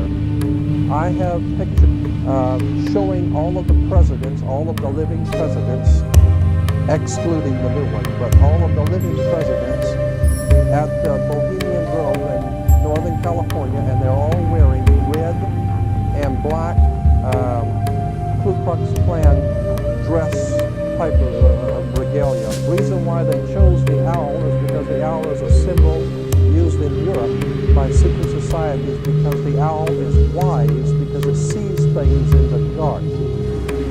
The implication is, of course, that's why they are where they are, because they're very brilliant and they know things that you don't know. የሚስጥራዊ ስርዓታቸው ከጥንታዊ ግብፅና ከአይሁድ አጉል የጣዖት የአምልኮ ስርዓት የተውጣጣ ሲሆን በዚህ ምክንያት ራሳቸውን ጁዲክና ጅሩድ እያሉ ይጠራሉ። ይህ ስርዓታቸው የጨረቃ አካሄድን መር ያደረገ ሲሆን በዓመት ውስጥ ካሉ ለይተው በሚያከብሯቸው ቀናት የሰው ልጆችን ለሰይጣን እንደ መጽዋት በጎች አድርገው ለመስዋዕት የሚቀርቡት ብዙዎቹ እነዚህ ሰዎች ከልጅነታቸው ጀምሮ ለዚህ ዓላማ አስበዋቸው በሚስጥር ሲከታተሏቸውና ሲያዘጋጇቸው የነበሩ ናቸው። በዓለም ላይ በተደጋጋሚ በየጊዜው ሕፃናት ከየቦታው ይጠፋሉ፣ ተመልሰውም አይገኙም። ይህ ለምን ይሆን በማለትም ተነስቼ በአሜሪካን ስለሚጠፉ ሕፃናት ጉዳይ ለመመርመር የሚመለከታቸውን ሰዎች በማነጋገር ሰፋ ያለ ጥናት አካሂጄ ነበር።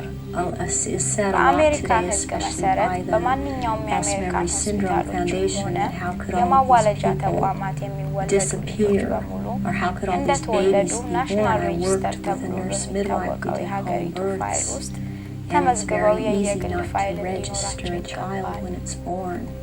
ነገር ግን ብዙዎቹ እነዚህ ጠፍተው የሚቀሩት ሕፃናት እንዳልተወለዱና መንግስትም እንደማያውቃቸው በናሽናል ሬጂስተር ፋይል ውስጥም እንዳልተመዘገቡ የተደረገ የሚጠፉና ለዚህ እኩይ ተግባር ሕይወታቸውን የሚያጠፋቸው ልጆች ናቸው። ሌሎቹ ሕፃናት ደግሞ ተሰርቀው የሚመጡት ከሶስተኛው የዓለም ክፍል ሲሆን በተለያየ በእርዳታና በጉዲፈቻ ወይንም አዳፕሽን ሰበብ በየጊዜው ከየቦታው እየተጋዙ እየመጡ በአምልኮተ ሰይጣን ስርዓት ላይ የመሰዋት በጎች ተደርገው እየተሰዉ ደማቸው በግፍ and they are used as actual blood sacrifices during these rituals because of, again, reptilians needing their blood. And they will take various organs from the sacrifices depending on what date the ritual may, what the ritual may be associated with on that date. But they will also slit the throat from the left ear to the right ear, and the blood will be gathered in a goblet, and it will be dispersed among the reptilians, and dispersed among also after that among people that have been participating in these rituals. And I was an FBI agent for 27 and a half years. At the time of my retirement, ላለፉት 27 ዓመታት የኤፍቢአይ ኤጀንት በመሆን ሳገለግል ቆይቻለሁ። ጡረታም ለወጣ አካባቢ በኤፍቢአይ ቢሮ ስር ይካሄድ የነበረው በአሜሪካ ባሉ ሰይጣን አምላኪዎች የሚፈጸሙ ወንጀሎችን እንዲያጣራ የተዋቀረ ቡድን በአዛዥነት ሆኜ መርቻለሁ። በዚህም ረገድ አስቀድሞ የተሰጠኝ ስልጠና በኤክስፐርትነት ደረጃ የሚያስቀምጠኝን ስልጠና ወስጃለሁ። በዚህም መሰረት ከተለያዩ ምንጮች በደረሰኝ መረጃዎች እንዳረጋገጥኩት በተለያዩ ሙያ ላይ ያሉ ሰዎች፣ ዳኞች፣ ፖሊሶች፣ ጠበቆች፣ ዶክተሮች እንዲሁም በጣም የታወቁ ብዙ ሰዎች በዚህ በአምልኮተ ሰይጣን የተጠመዱ መሆናቸውን በምርመራዬ ደርሼበታለሁ።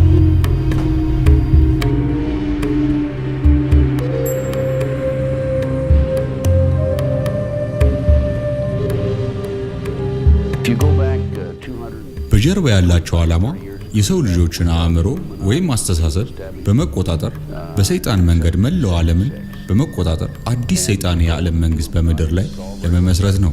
በአሁኑ ወቅት በአሜሪካ ብቻ እስከ 4 ሚሊዮን የሚደርሱ ሰይጣን አምላኪዎች መኖራቸውን በጥናት ያረጋግጫለሁ። and to take over a country through the control of the minds. So what's happening in America, based on my research and my interviews with numerous individuals, is that the powers that be, the higher-ups, the people in the Illuminati, are using the satanic cults as a means and as a tool to condition individuals and to make them victims of the mind control, MK Ultra mind control program. There's probably close to 4 million practicing Satanists in the United States alone, based on my intelligence information. ከቅርብ ጊዜ ወደዚህ ዓለምን ሊቆጣጠሩ ብለው ባለሙ ሰይጣናዊ ሚስጥራዊ ማህበራት ዙሪያ ያጠነጠኑ በርካታ ጥናቶች እንደሚጠቁሙት ማህበራቱ በአጀንዳቸው ይዘው እየተገበሯቸው ካሏቸው አስከፊ ስራዎች አንዱ የዓለምን ህዝብ ቁጥር በ5 ቢሊዮን ያህል መቀነስ ነው። ይህንንም ክፉ ዓላማቸውን ከግብ ለማድረስ እንደ መፍትሄ ይዘው የሚጠቀሙባቸው መንገዶች ብዙዎች ቢሆኑም ሆን ብለው በሚያስነሷቸው ጦርነቶች ሳቢያና በየጊዜያቱ አዳዲስ በሚፈጥሯቸው መፍትሄ በሌላቸው በሽታዎች ሳቢያ ለህልፈት እየበቃ ያለው የሰው ልጅ ቁጥር ከጊዜ ወደ ጊዜ ቁጥሩ እየጨመረ ነው።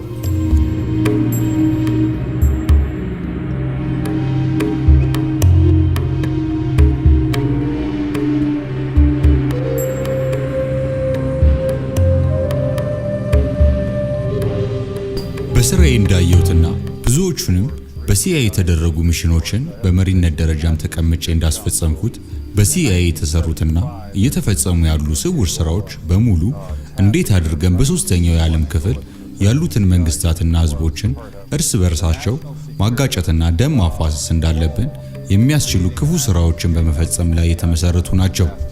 ለህዝቦቻቸው በቅንነት የሚሰሩ መንግስታትን ገርስሰን ከስልጣናቸው በመጣል ለራሳችን ዓላማ አገራቱና ህዝቡ እንዲውሉ በተደጋጋሚ አድርገናል። የዓለም ህዝብ ህግ ሊፈቅደው የማይችለው ብዙ ወንጀሎችን ፈጽመናል። I think it was in the mid-80s that I coined this phrase, the Third World War, because in my research I realized that we were not attacking the Soviet Union and the CIA's activities. We were attacking people in the Third World. And I'm going to just quickly, in the interest of time, just give you a little sense of what that means, this Third World War. Basically, it's the third, I believe, in terms of loss of life and human destruction, the third bloodiest war in all of history. They undertake to run operations in every corner of the globe. They also undertook the license of operating just totally above and beyond U.S. laws. They had a license, if you will, to kill, but also they took that to a license to smuggle drugs, a license to do all kinds of things to other people in other societies in violation of international our law and every principle of nations working together for a healthier and more peaceful world. Meanwhile, again, they battled to convert the U.S. legal system in such a way that it would give them control of our society. He said in the 14 years before he did his investigation that he found they had run 900 major operations and 3,000 minor operations. And if you extrapolate that over the whole period of the 40-odd years that we've had a CIA, you come up with 3,000 major operations and over 10,000 minor operations. Every one of them illegal, every one of them disruptive of the lives and societies of other peoples, and many of them bloody and gory beyond comprehension almost. Extensively, we manipulated and organized the overthrow of functioning constitutional democracies in other countries. We organized secret armies and directed them to fight in just about every continent in the world. We encouraged ethnic minorities to rise up and fight. People like the Mosquito Indians in Nicaragua, the Kurds in the Middle East, monks in Southeast Asia. We have organized, and we still do, and fund death squads in countries around the world, like the Treasury Police in El Salvador, which are responsible for most of the killing of the 50,000 people just in the 80s, and there was 70,000 before that. Orchestration, CIA secret teams, and propaganda led us directly into the creation Korean War. We were attacking China from the islands, Quemoy, Matsu, Thailand, Tibet. A lot of drug trafficking involved in this, by the way, until eventually we convinced ourselves to fight the Chinese and Korean. We had the Korean War and 1 million people were killed. Same thing for the Vietnam War, and we have extensive documentation of how the CIA was involved at every level of the national security complex, but it's a very cooperative thing, into manipulating the nation into the Vietnam War. ኦዶ አብኬዮ በተለይ ሰይጣናዊ የሆነው የፍሪሜሰንሪና የኢሉሚናቲ ሚስጥራዊ ማህበር ዋነኛ የማጥቂያ ስልት ነው።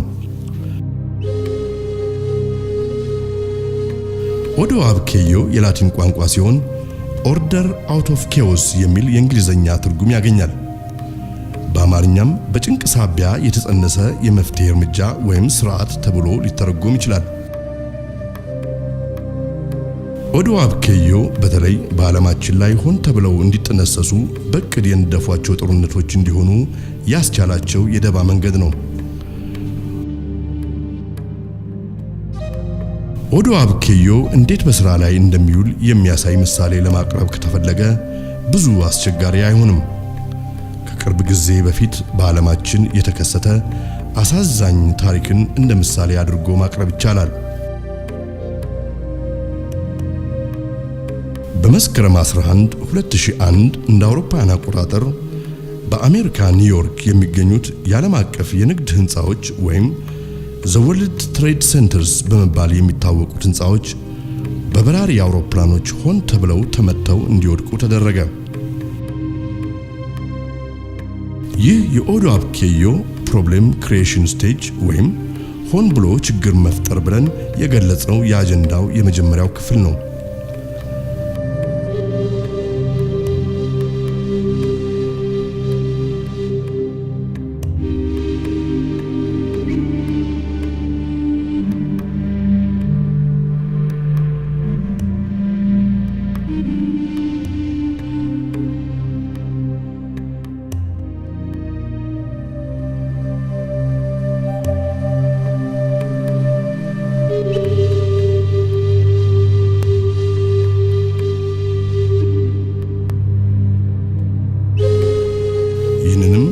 ተከትሎ በሚስጥራዊ ማህበራቱ ቁጥጥር ስር ያሉ የዓለም አቀፍ የዜና ማሰራጫዎች በሙሉ ስለ አደጋው ትልቅነትና ጥቃቱን ፈጽመዋል ብለው ስለሰየሟቸው ቡድኖችና ግለሰቦች ምንነት በሰፊው ያናፍሱ ገቡ። ይህ ደግሞ የኦዶ አብኬዮ ሪአክሽን ስቴጅ ተብሎ የሚታወቀው ሁለተኛው ክፍል ነው። በዚህ ክፍል ሚስጥራዊ ማህበራቱ አደጋውን ሆን ብለው ከመፈጸማቸው በፊት እንዲወነጀሉ የሚፈልጓቸው የማህበረሰብ ክፍሎችን ወይም ቡድኖችን ያለ ኃጢአታቸው የሚኮንኑበት ምዕራፍ ሲሆን ይህም በመቀጠል ሊወስዱት በቅድ ነድፈውት የነበረውን አጀንዳ ያለምንም የህዝብ ተቃውሞ ከግብ እንዲደርስና እንዲተገበር የሚያስችላቸው የስልት መንገድ ነው። ሶስተኛው የኦዶ አብኬዮ ክፍል ዘ ሶሉሽን ስቴጅ የተባለው ሲሆን በዚህም ክፍል ሰይጣናዊ ሚስጥራዊ ማህበራቱ ከዚህ ሁሉ ቀድሞ የነደፉት አጀንዳ በህዝብ ፍላጎት የተወሰደ እርምጃ ተብሎ በገሃድ ያለ ከልካይና ያለ ገላጋይ በስራ ላይ እንዲውል የሚያስችል ክፍል ነው።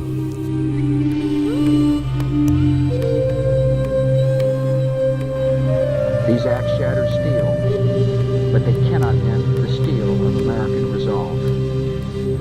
America was targeted for attack because we're the brightest beacon for freedom and opportunity in the world. And no one will keep that light from shining. I've directed the full resources of our intelligence and law enforcement communities to find those responsible and to bring them to justice.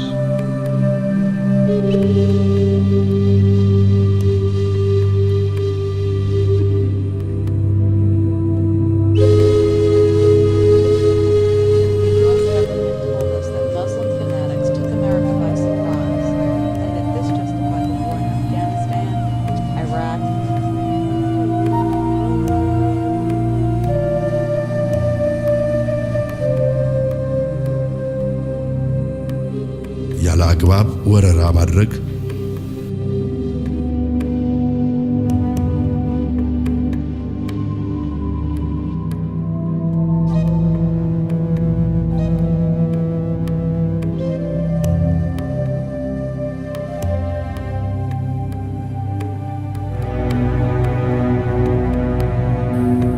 ያለ ፍርድ ማሰር፣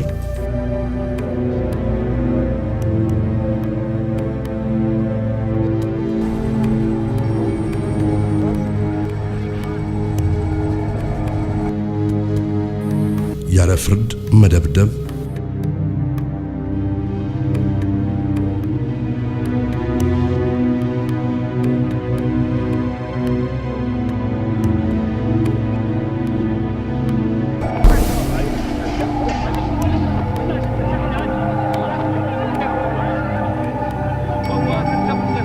ያለ ፍርድ መግደል፣ ሁሉም በዚህ በኦዶአብ ኬዮ ሶስተኛ ክፍል እንደ ትክክለኛ እርምጃ ተቆጥረው የሚተገበሩ ተግባሮች ናቸው።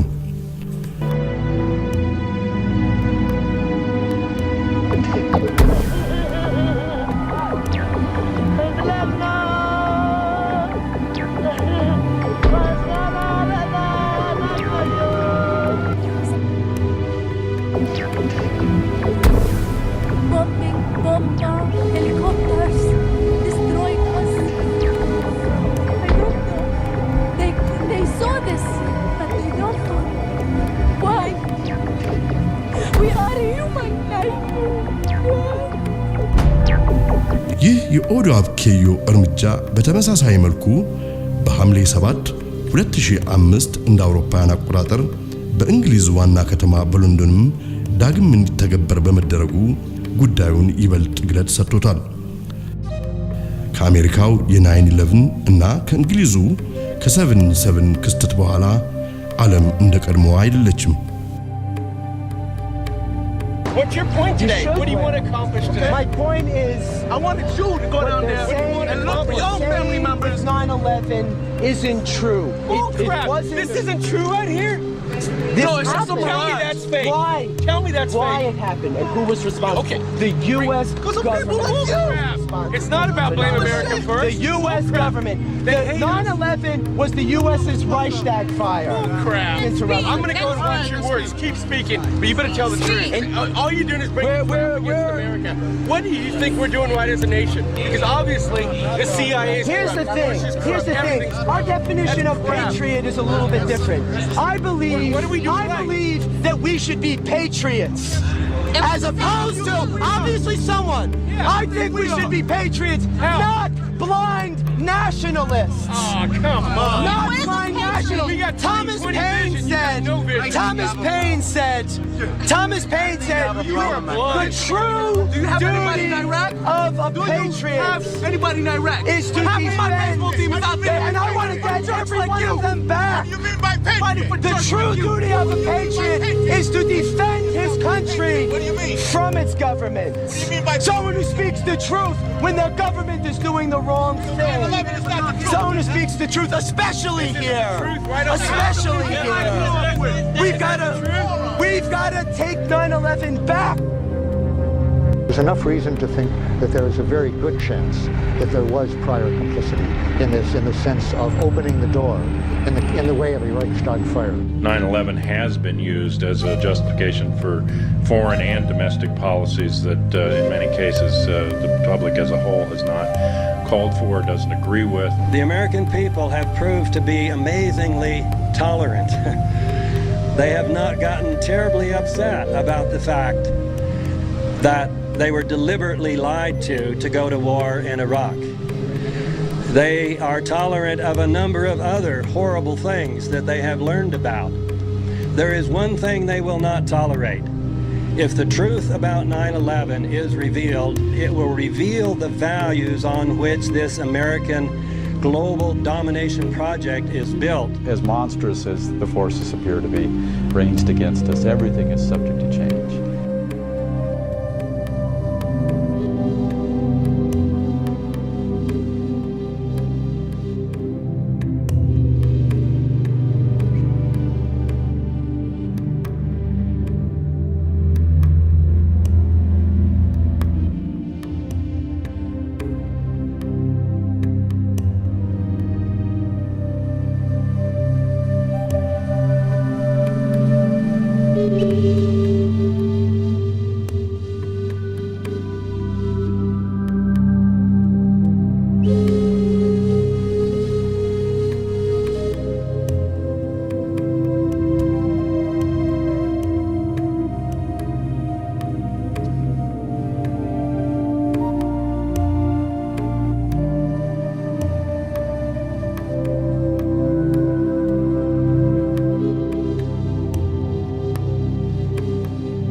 really going to hypnotize you. All I'm going to do is just placing you into a state where you can really focus and concentrate on what I'm doing. So as you do this, and just listen to my voice right there in the center of your head, and take a moment just to carry on sinking and drifting and just floating down, so you can really understand what I'm telling you, so these words really make sense to you. Here's what you're going to do. Face the front for a moment, then look up at me, take a deep breath in, and then sleep. And just sink right the way down and right the way deep. And right the way sound asleep. Again, still hearing, understanding everything that I do. And again, I'm not really hypnotizing you. I'm synchronizing you over here with Christian.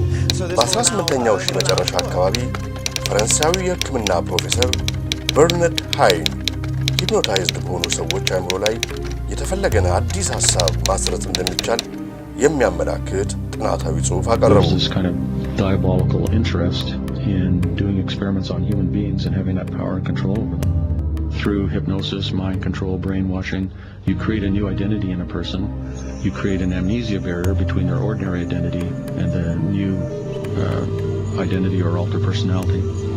The newly created identity can be used for actual operations, that is, explosives, infiltration, surveillance.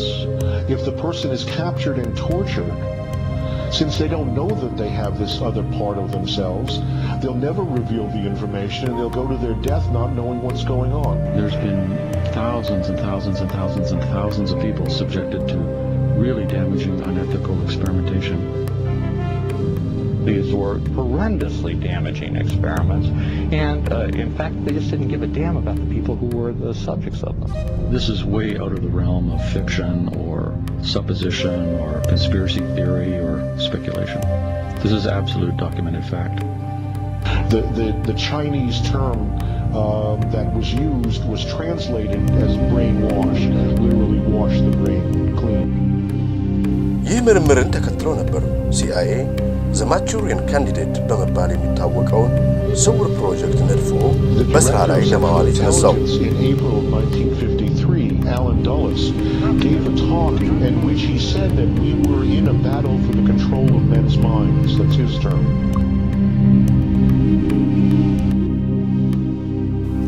MK Ultra ፕሮጀክት በዚሁ ጊዜ የተነደፈና የሰውን አእምሮ ሙሉ በሙሉ መቆጣጠር የሚቻልበትን ሳይንስ በጥልቀትና በስፋት እንዲተገበር የሚያደርግ ፕሮጀክት ወይም እቅድ ሲሆን ከሂፕኖሲስና ከሌሎች መሰል የሰውን አእምሮ መቆጣጠሪያ መንገዶች ወይም ሳይንሶች በተጨማሪ ማይክሮቺፕ ኢምፕላንት በመባል የሚታወቀውን በመጽሐፍ ቅዱስም በዮሐንስ ራእይ ላይ የአውሬው ምልክት ተብሎ የተነገረውን በእጅ ላይ ወይም በጭንቅላት ውስጥ የሚቀበር በአይነቱ ልዩ የሆነ የአእምሮ መቆጣጠሪያ መሳሪያን የሚጠቀም ፕሮጀክት ነው።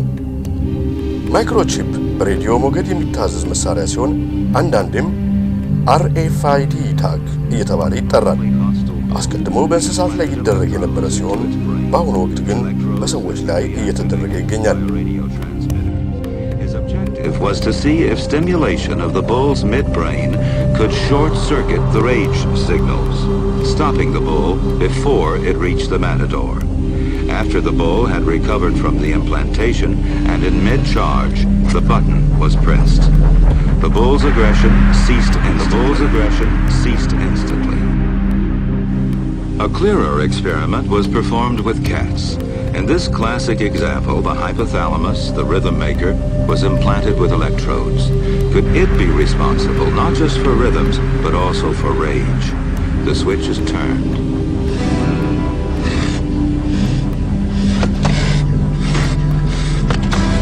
Then the switch is turned off. So indeed, the hypothalamus does control certain types of aggression.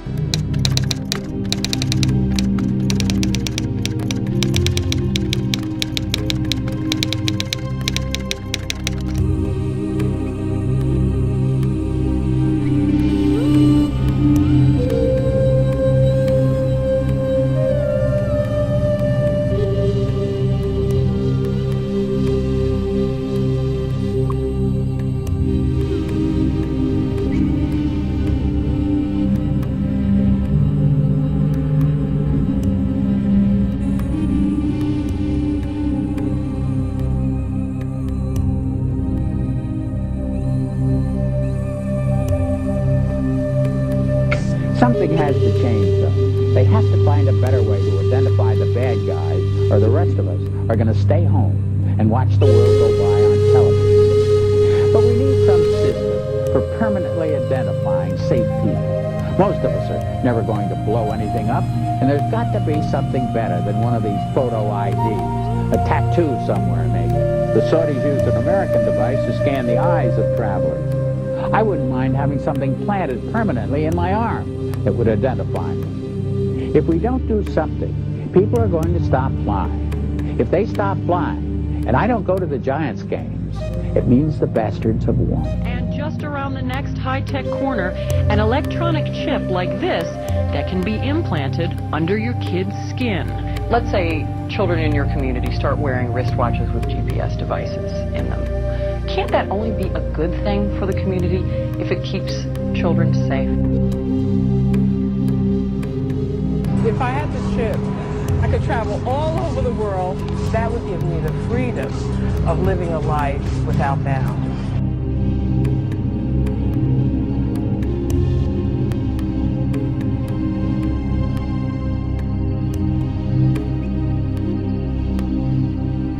ቀደም ሲል በሂትለር ተጀምሮ የነበረውና የከሸፈው በዝርያቸው በባህሪያቸውና በተግባራቸው ከወደቁት መላእክታን ወገን በሆኑት ቡድኖች እየተሰራ ያለው ስራ በሙሉ ዘ ኒው ወርልድ ኦርደር እየተባለ የሚታወቀው ሰይጣናዊ የዓለም መንግስትን በዚህ ዓለም እውን ለማድረግ የሚያስችላቸው የደባ ተግባር ነው።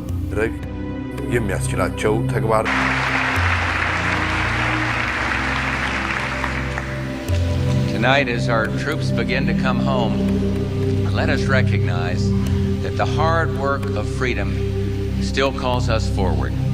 We've learned the hard lessons of history.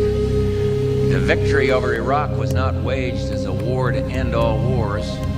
Even the New World Order cannot guarantee an era of perpetual peace, but enduring peace must be our mission.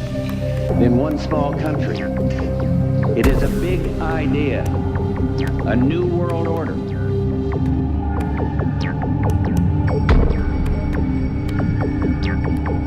And this is the best chance to begin to establish the new world order.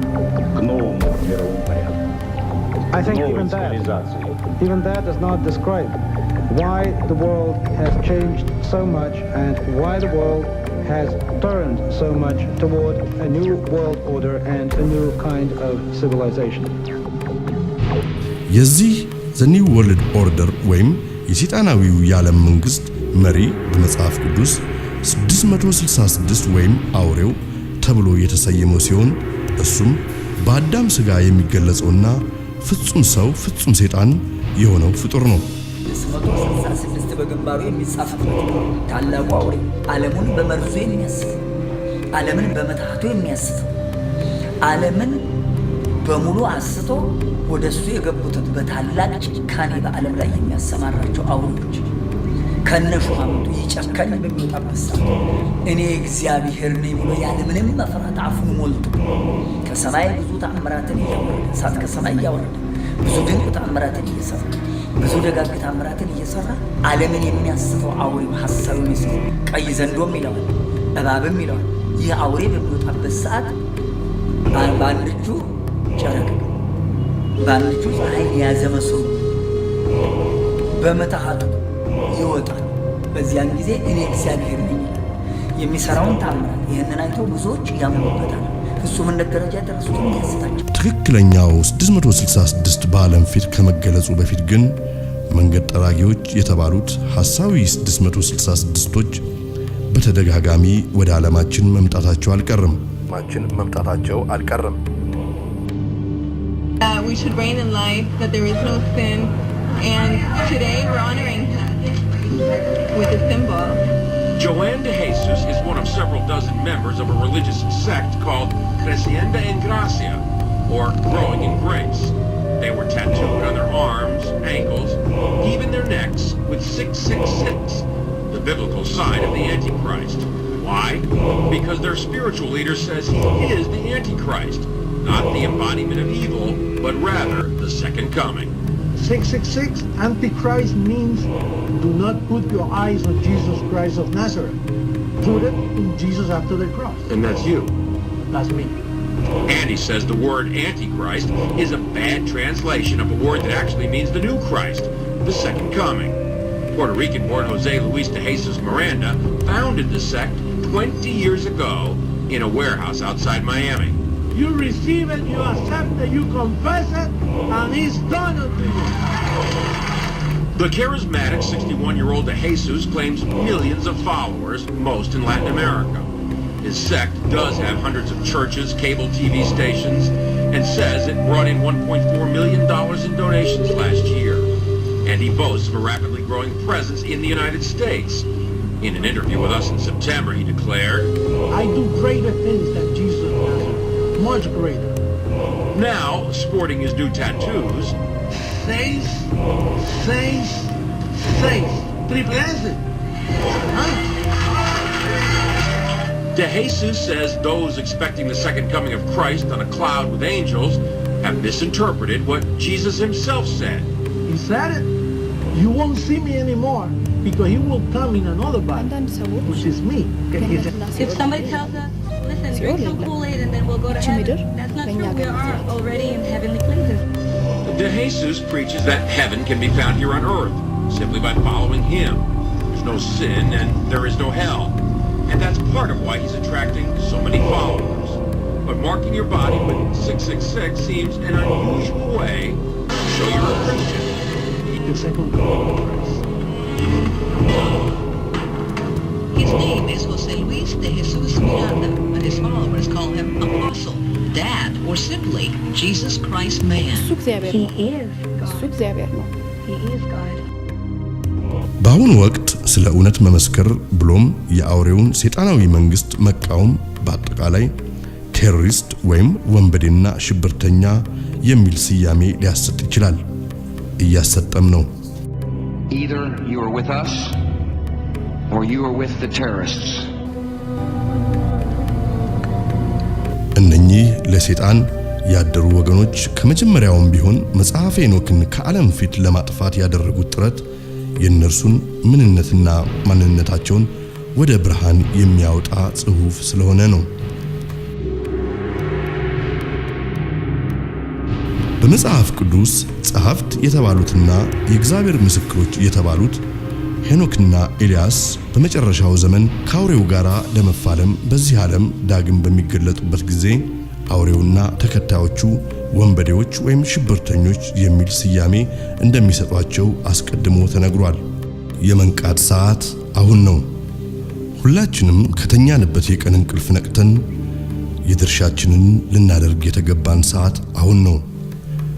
ጆሮ ያለው ቢኖር ይስማ፣ ዘመኑንም ይዋጅ። Is more than one small country. It is a big idea, a new world order. Señora Presidenta. Madam President, Excellencies, heads of state, heads of government, high representatives of the governments of the world. The devil is right at home. The devil himself is right in the house. And the devil came here yesterday. Yesterday, the devil came here. Right here. Right here. And it smells of sulfur still today. This table that I am now standing in front of. Yesterday, ladies and gentlemen, from this rostrum, the President of the United States, the gentleman to whom I refer as the devil, came here.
where the rhetoric of the war on terror provides cover in the scramble for Africa's oil. We connect the dots. You are here on the map. Tonight, Africa's ungoverned spaces. We translate Washington's newest addition to the lexicon of intervention. We talk to a former top-ranking UN official with a very undiplomatic take on the Pentagon's plans for a new military command in Africa. Then, a special documentary report on the invasion of Somalia, the first field test of America's new strategy. And then we wrap up the map and roll out a slideshow of our greatest hits and bits.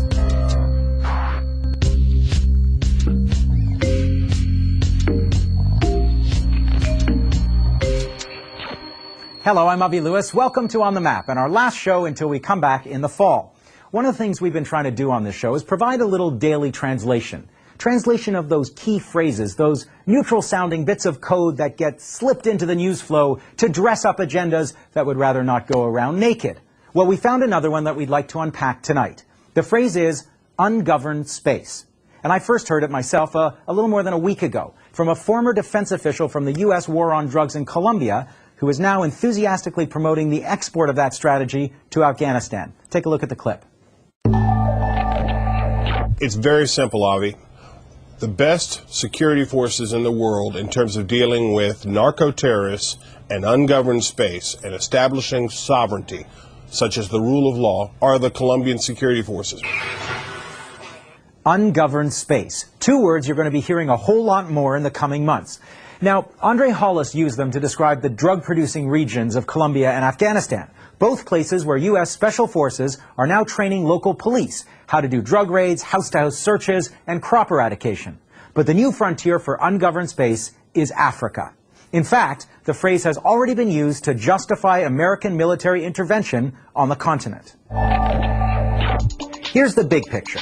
The United States needs oil, and Africa has it, lots of it. Nigeria is already a major supplier. Angola's oil production is surging, as is Sudan's, where the capital Khartoum is booming, even as the conflict in Darfur grinds on. It's in this context that the Bush administration has announced a new central command for its military presence in Africa. This command will enable us to have a more effective and integrated approach than the current arrangement of dividing Africa between Central Command and European Command. It's called AFRICOM, and it will consolidate the existing missions on the continent. Special forces that are training local soldiers in the countries surrounding the ungoverned space of the Southern Sahara. AFRICOM's overall purpose is laid out with great clarity in a research report that explains the initiative to the U.S. Congress. AFRICOM will promote U.S. interests in Africa, including fighting the so-called war on terror against threats in ungoverned spaces, all while keeping an eye on Africa's important energy resources. Translation. The Pentagon wants to increase its permanent military presence in Africa in order to secure access to oil. And it will justify the boots on the ground by talking up the threat of terrorists based in ungoverned spaces. That was precisely the rationale used when the U.S. helped Ethiopia invade Somalia late last year. And later in the show, we'll have a special documentary report on Somalia, where the fighting continues, with more bombings, shootings, and civilians caught in the crossfire even today. But first, let's talk more about the doctrine of ungoverned space and its wider implications for Africa with someone who's been following this phenomenon very closely. Salim Lone is a 21-year veteran of the UN system. His last post was as head of communications for the UN mission in Iraq, and he joins me tonight from London. Salim, welcome to On the Map. Well, I'm delighted you're doing this, Avi. Let's start with the Department of Defense definition of ungoverned spaces. Let me read it to you. Ungoverned spaces are physical or non-physical areas where there is an absence of state capacity or political will to exercise control. Now, I've done my own translation of what ungoverned spaces means. Give us yours. Well, first of all, this word ungoverned spaces sounds like a place you and I would like to go to as tourists. So these are the benign language that the military people use to hide what is in effect going to be some terrible stuff that's coming our way. I mean, basically, there are ungoverned spaces in that sense. What they really mean is they're untended, not ungoverned, because so many governments on the continent are either not interested in or incapable of addressing the very real and compelling humanitarian and development needs of the people. And poverty has gone through the roof in Africa despite good economic growth rates. They're more poor and more intense poverty than there was before. The language of ungoverned spaces, it sounds like a rebranding of the failed states language. This notion of ungoverned spaces is basically another fig leaf to try to dominate Africa. I mean, Africa is the continent at the moment for which both the Chinese, the Americans, and the Europeans are struggling because it is an immensely rich continent. It has all sorts of minerals beyond oil. It is going to be the new scramble for Africa, as we saw over a century ago. Let's talk explicitly about AFRICOM. So the Africa Central Command of the U.S. Armed Forces hasn't been set up yet, but Bush announced it a few months ago. What's your take on AFRICOM and what it's really about? Well, first of all, the only real threat that they could talk about from international terrorism is in North Africa. Always remembering, however, though, that even in North Africa, a lot of the terror is actually created by local conditions, not merely by the American presence or otherwise. But for the rest of Africa, there is actually no need for the United States to worry about terror. I mean, the fear of terrorism, as for example in Iraq, is a code word for domination. In other words, you say there is terrorism there, and then you go ahead and do regime change so that you have a client regime in place which will serve your interests. I think we need to talk about oil because it seems to be, forgive me, under the surface of this whole discussion. Oil generally, as we know, in this day and age, is the #1 commodity. The U.S. went into Iraq to make sure that it had access to vast reserves of oil so that it could compete more effectively with China, with Japan, with Europe. But what has happened since 2003 is that the U.S. hold in the Middle East has been very seriously jeopardized. There is intense hatred and hostility towards the United States. Its future in the Middle East is going to be very problematic. And that is why Africa's oil has become so much more important than it would be in any event. You've got Nigeria, the second to Saudi Arabia, providing oil to the United States. You've got Angola, some say the world's most underreported conflict.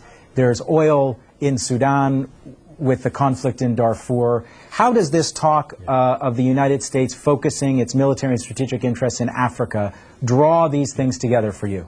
The U.S. is convinced that the way to secure oil is through military means. We have China at this very moment making intense overtures and doing great deals with so many African countries to try to ensure that they get good deals on oil in particular and other energy issues. The U.S. is taking precisely the opposite line. It is just assuming that it will have to protect its oil resources through the use of force. The notion that the best way to ensure oil flowing to you from Africa is to have bases, military bases, is bizarre because it will only ensure that you have more hostility to the United States and much more likely that there will be attacks. I'm not actually known as a defender of U.S. Military doctrine, but the AFRICOM rationale says specifically that military bases are not the goal. Well, this is true. They claim that it's not the goal, and this is another, not only subterfuge, but it's also, in my view, a great disaster, because it seems that these are going to be, as Nicholas Kristof, the New York Times correspondent, said, humanitarian workers with guns. These soldiers of the U.S.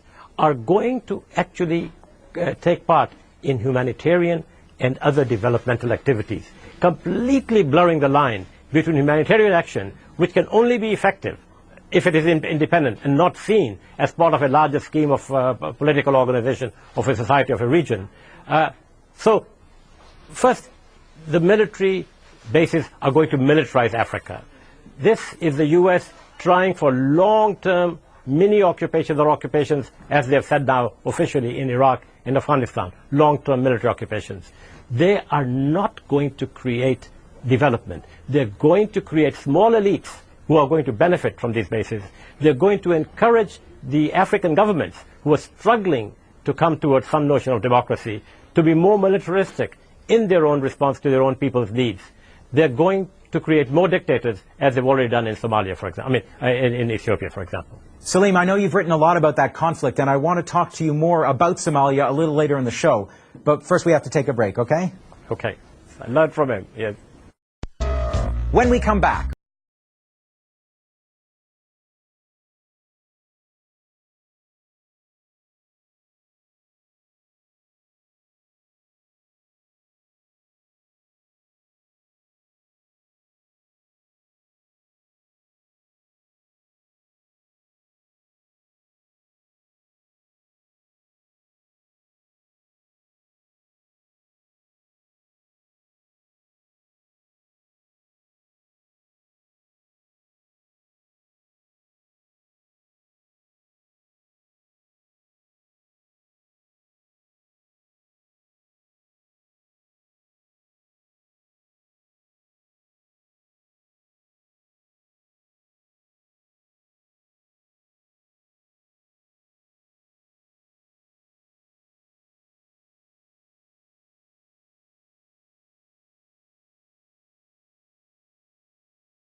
there's enough reason to think that there is a very good chance that there was prior complicity in this, in the sense of opening the door in the way of a Reichstag fire. 9/11 has been used as a justification for foreign and domestic policies that in many cases the public as a whole has not called for or doesn't agree with. The American people have proved to be amazingly tolerant.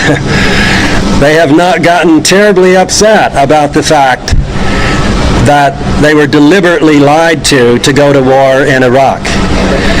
They are tolerant of a number of other horrible things that they have learned about. There is one thing they will not tolerate. If the truth about 9/11 is revealed, it will reveal the values on which this American global domination project is built. As monstrous as the forces appear to be ranged against us, everything is subject to change.